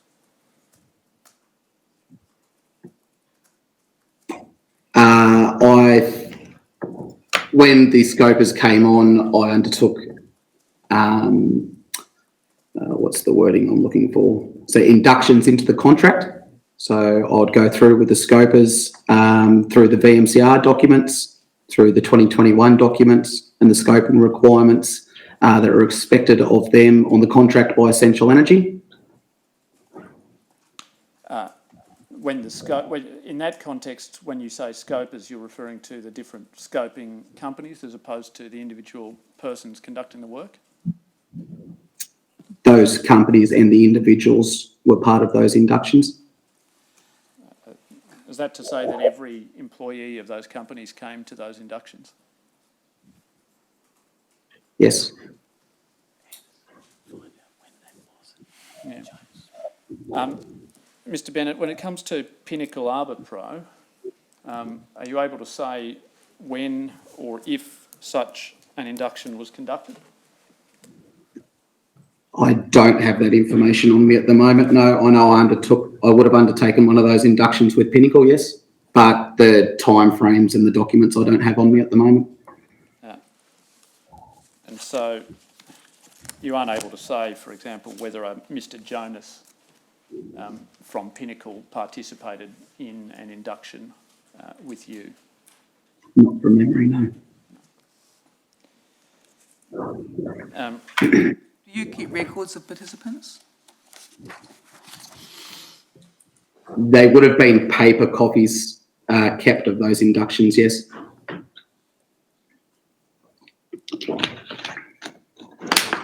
When you were speaking before about the way a scoping task would be undertaken, you referred to the obligation on the scoper to look for encroachments, but you made no mention at that time of Tier 2 defects or hazard trees. Is that because, in your mind, the primary task of the scoper, at least as at the period between 2016 and March 2018, was to identify issues in relation to clearance? I don't believe that was the major part of their role. No, I believe their role included, and it was just as important, identifying Tier 2 defects while they were in the spans.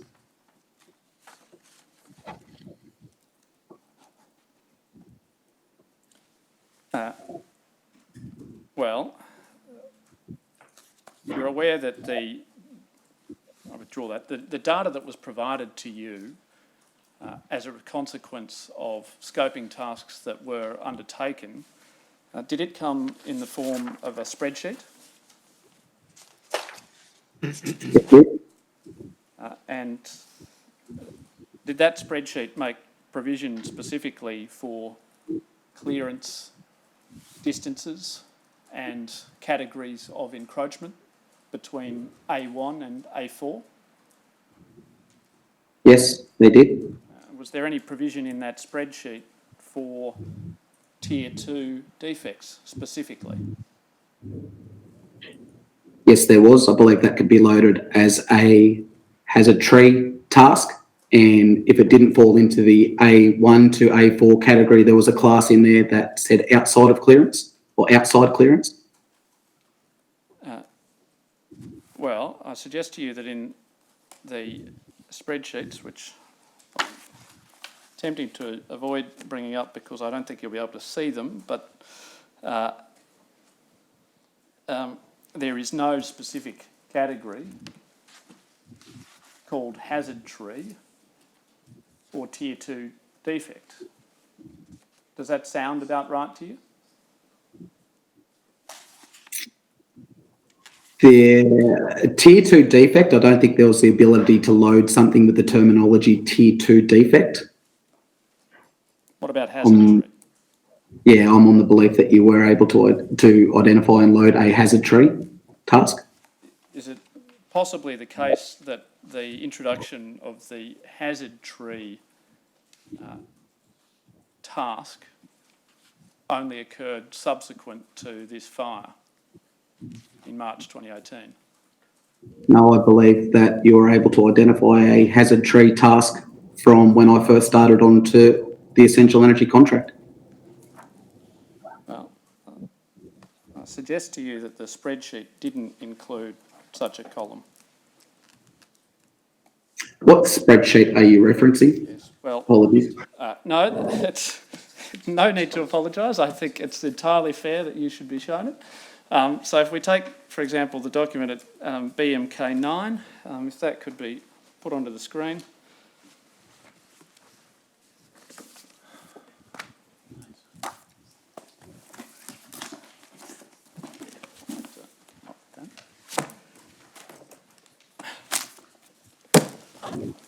BMK 12 might be a little bit more generically useful. And because BMK 9 is extracted from 12, 12 is easier to read by far.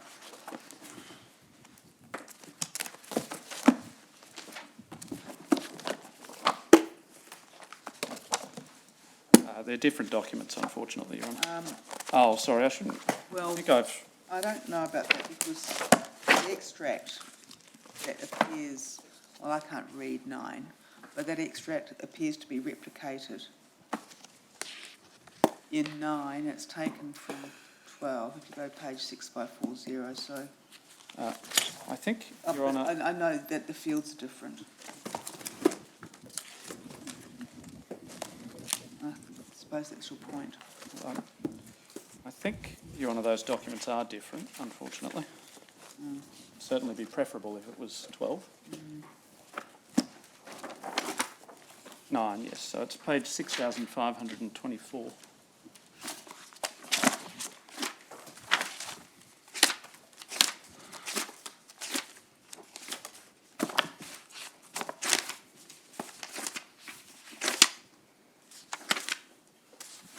Perhaps, Mr. Bennett, can you tell us when we've expanded that closely enough that you can see it?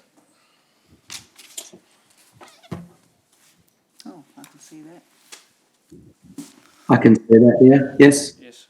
Can I ask my instructing solicitor just to scroll slowly to the right? So if you stop about there, column work task type Yes. could be loaded as a removal point, and G work type is where hazard tree could be input. Yes. So, in short, you could write anything in any one of these cells, couldn't you? I believe that spreadsheet's populated from the collector application, so there's like a list of drop-down boxes that the scoper can choose from to populate those cells, and then it's extracted from the back end of collector. None of those categories refer specifically to hazard trees or tier 2 defects, do they?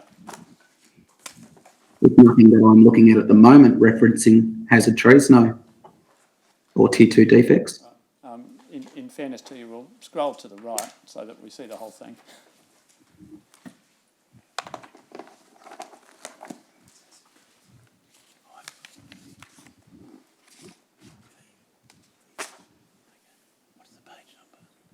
Sorry, if we just stop there, do you see there categories, clearance from conductor, clearance category and outside clearance? I can, yes. And those three categories are all specifically relating to tier 1 defects, aren't they?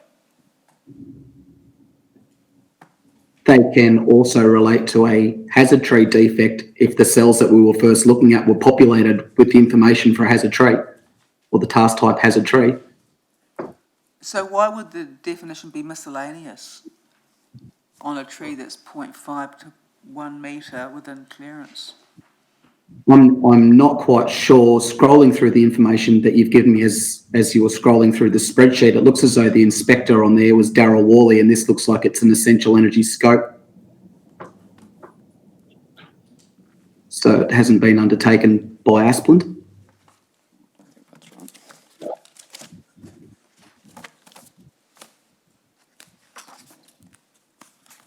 So if it had been undertaken by Asplund, what would have populated field F or G if it wasn't miscellaneous?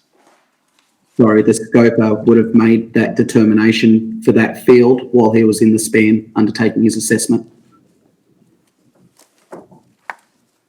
I realise that, but what I'm asking you is what could have been placed in that field rather than miscellaneous if you were an Asplund worker? I don't believe we had the ability to enter a miscellaneous task through our system. I don't believe it was an option from memory. So what would the option have been? It would have been a trimming point. If the trees were to be trimmed, it would have been a removal point if the trees needed to be removed,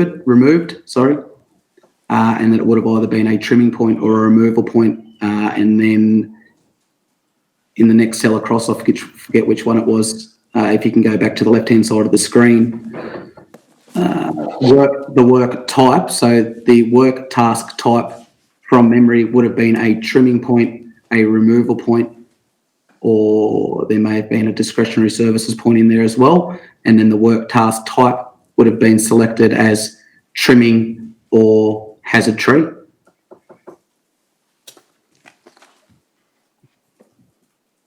Trimming of hazard tree. Trimming or hazard tree. I don't remember the entire list of options that you had in the Asplund system.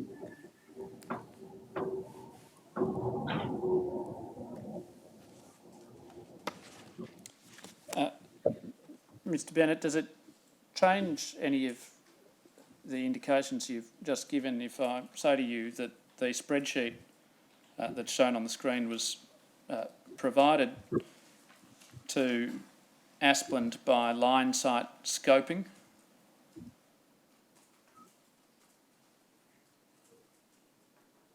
Rather than essential energy? It would surprise me, yes.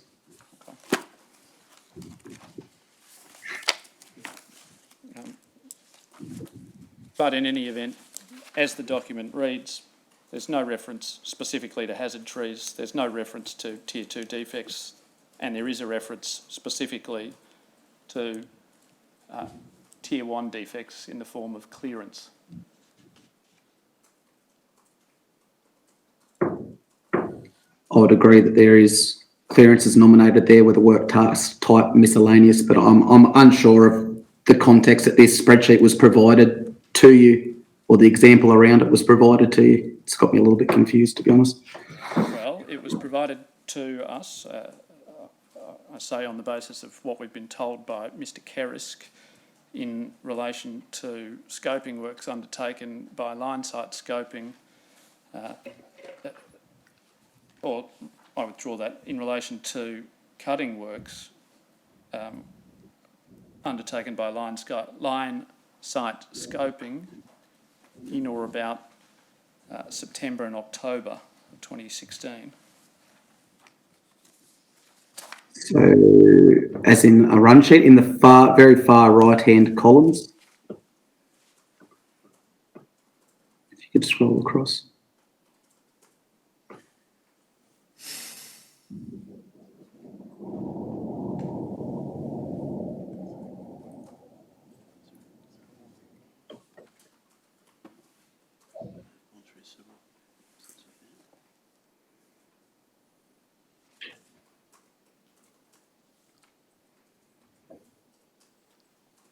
So that there would be why that was provided by line site scoping, because it has got the completed date or incomplete date and comments for the cutting component of the job. Doesn't have anything to do with the scoping component of the jobs. Yes. Well, Does the scoper start off with the spreadsheet? Like, does this spreadsheet come into existence with the scoper commencing it, and then the other participants add to it as the job gets completed or carried out? So if we were to do the initial inspection or the scoping on the Asplund, or when the Pinnacle scopers were going through on their collector system, it had what would be described as a sort of an electronic form. You would select on a point in the span that you were inspecting, or the mid-span point, and then you would note your details, and you would select whether it was a hazard tree task, a removal point, or a trimming point.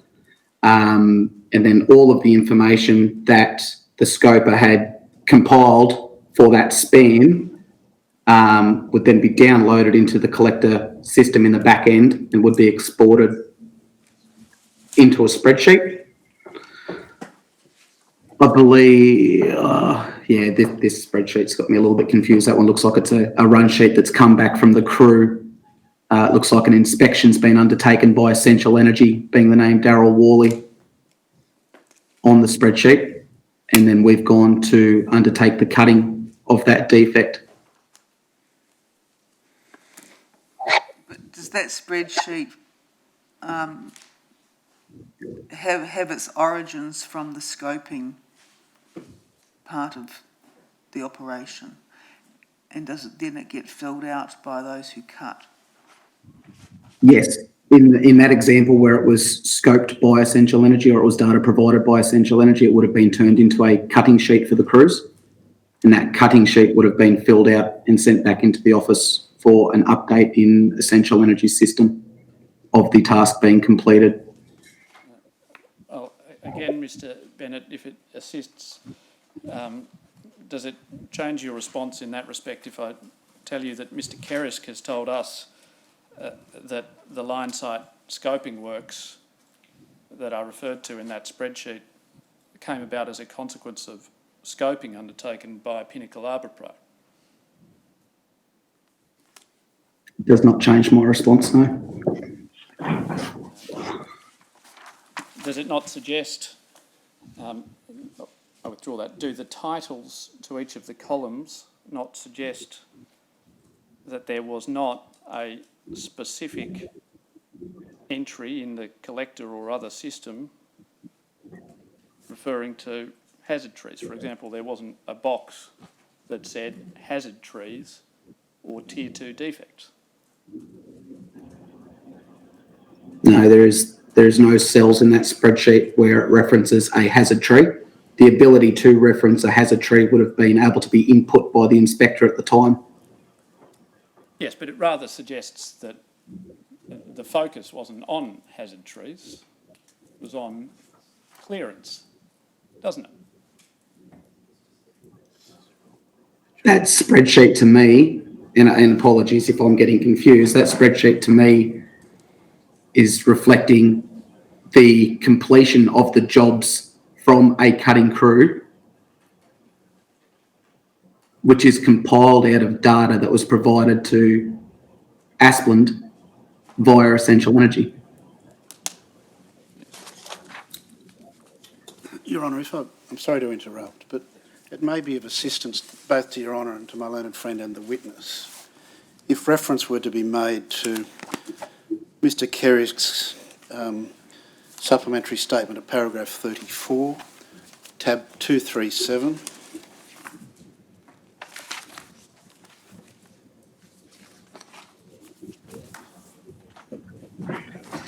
In volume 16.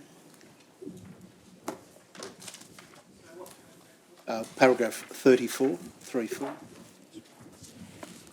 And the witness could also read paragraph 33. Mr. Bennett, do you have volume 16 there? No, all I've got on me is my two statements and the table of contents of annexures that go with my statements. You don't have Mr Kerrisk's statement, second I don't. statement? No, I've not seen Mr. Kerris, either of Mr. Kerris' statements. I can get those brought up on the screen. It's page 6,364.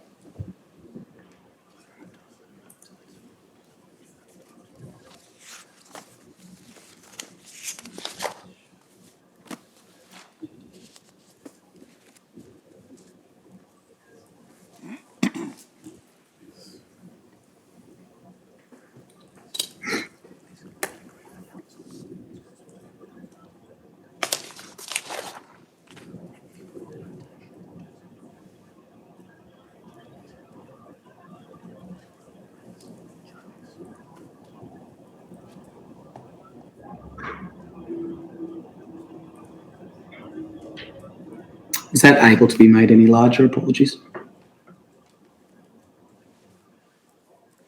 Does that help? It does, and we're reading paragraph 33 or 34, sorry. Both of them, if you might, thank you.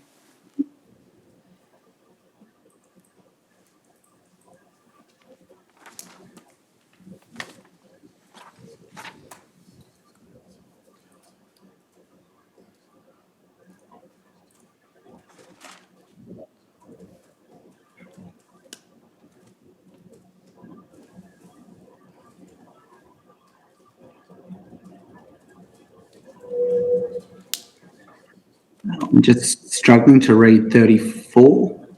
If you could scroll down and zoom in.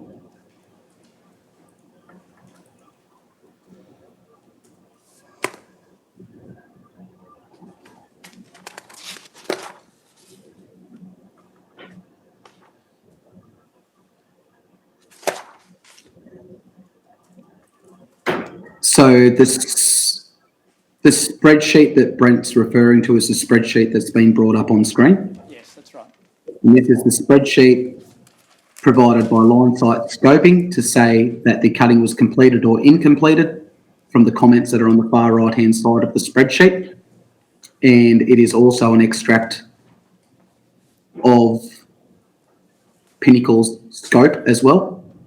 I believe that's what he's trying to say there.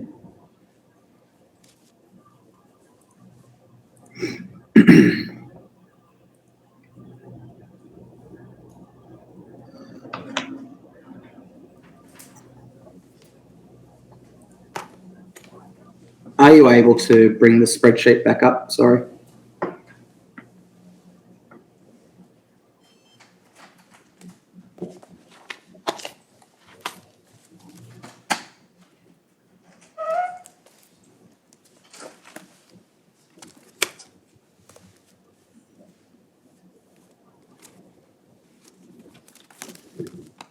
And then if you could, slowly work your way across. So the vegetation area, rural, urban, the poll numbers, the work task type miscellaneous with the HP number is all essential energies data. Keep going across. Inspection type, aerial patrol, the notes, multiple regrowth gum and regrowth gums. Creation date. Why is that date 42509? How does that work? I think it's an Excel formatting. So if you format that to a date, then it would come up with the creation date. The inspector is Darryl Worley, Workpack Service Provider, Asplund, Bega.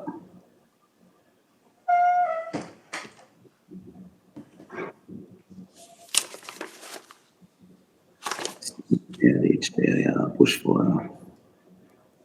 Okay, so this data set has been combined with Essential Energies data set and issued to Pinnacle to scope. And I believe that Pinnacle's input into their collector system starts at AB, where they've identified a crew and equipment type. If we can keep going across. So thus far the blue is completed by Essential Energy and the yellow is completed by Pinnacle. Pinnacle. Thank you.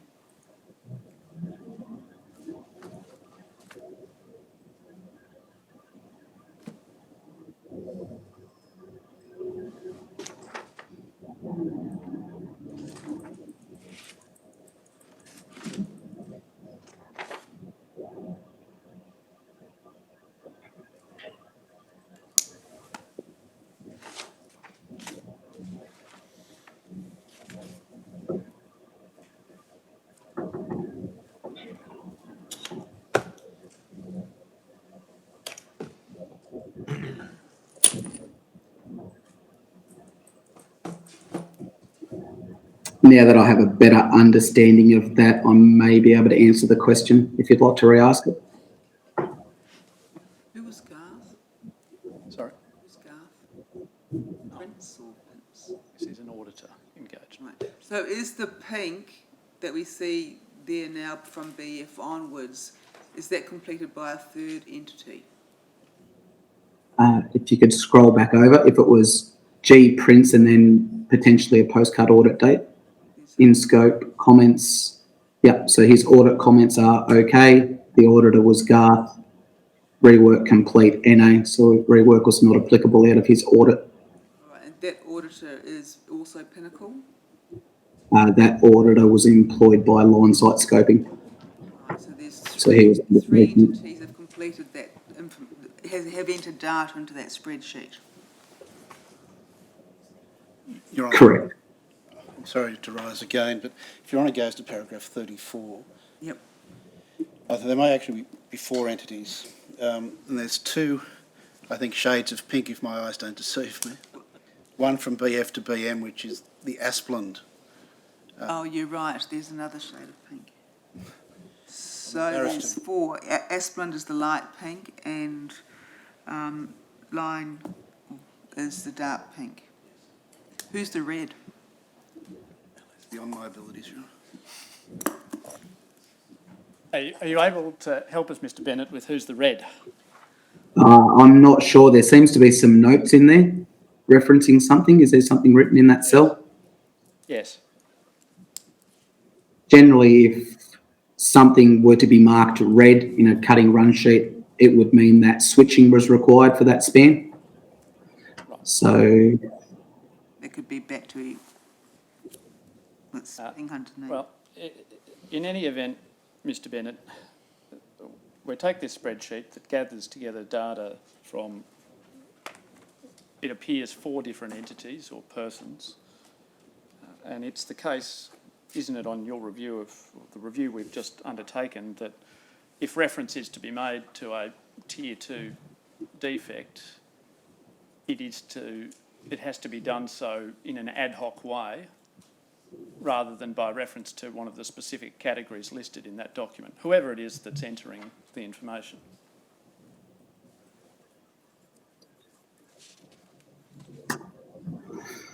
I would still lead to the fact that there would be the ability to enter a hazard tree component to that span or a hazard tree defect in that span, whether it was by entity one being Essential Energy when they'd undertake the scoping before they provided that data set to us under the aerial patrol program, which seems as though that's what that data was relating to.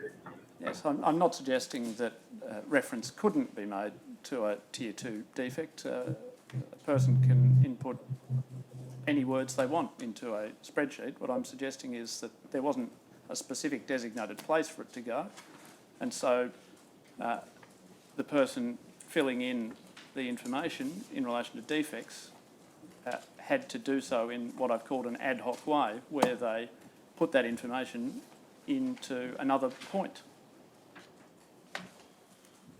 But the thing about this table, if it's created by Mr. Worley, it's as a result of an aerial patrol. Yes. So Then it might be limited to identifying a Tier 2. Well, it's then supplemented by the scoping that's been conducted by the scoper. And the scoper hasn't changed any of the criteria. No. And I'm not aware of the ability for Pinnacle to be able to, in that format, where we've given them the data set to load into, where they would or would not have loaded a hazard tree component to that span in that data set in their system. I think, would you expect the scoper who was tasked with attending the easement to follow up an aerial patrol to just attend to the 2 trees identified by Essential Energy in that spreadsheet, or to do a thorough scope to detect whatever trees apart from the clearance trees that were identified by the aerial patrol? I believe at the time it was just a focus on identifying the trees that were picked up in the aerial patrol in that instance. So there was no requirement when Pinnacle was doing an aerial scope job, or one of its subcontractors were doing it, to walk the whole line, for example, and assess for Tier 1 and Tier 2 defects following an aerial patrol job? Not that I'm aware of, there's no requirement, no. And an aerial patrol job, in your experience, would not and could not identify a Tier 2 defect? No, it would not identify a Tier 2 defect, no. I suppose it's theoretically possible that a plane or a helicopter could see a very dead tree, the crown of such a tree, but that'd be unlikely, wouldn't it? I would say that's unlikely, yes.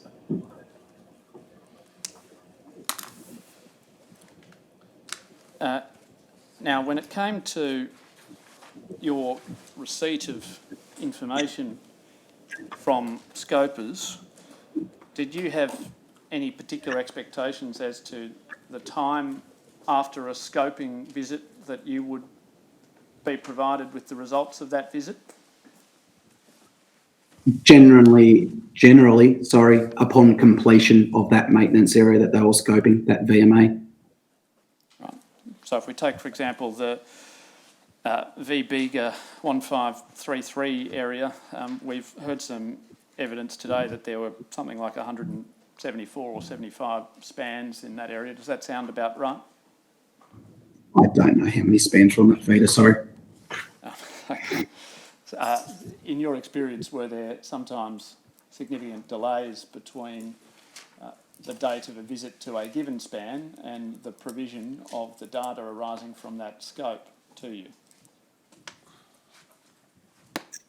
When it was in the Pinnacle platform, I wouldn't say lengthy periods. It would depend on the size of the VMA. So if it was a 100 span VMA, that could potentially take 3 days to scope, we would generally get the data back within 2 or 3 days of that vegetation area being completed.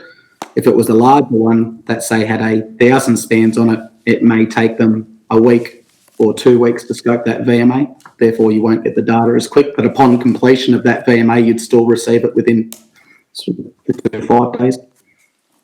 So if a scoping visit was conducted on, for example, the 12th of December and you didn't receive the data until the 9th of January, would that be in keeping with your experience?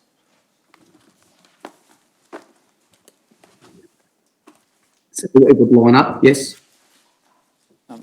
Your Honour, I note the time. Yes. Mr Bennett, we've run out of time today to continue and complete your evidence. Are you available tomorrow morning at 10 o'clock? I am, yes. All right, thank you. All right. You can be excused. We'll now adjourn. Thank you. Are there any matters arising before I do adjourn? I don't think so, Your Honour. All right. Thank you. We'll adjourn until 10 o'clock tomorrow. Thank you.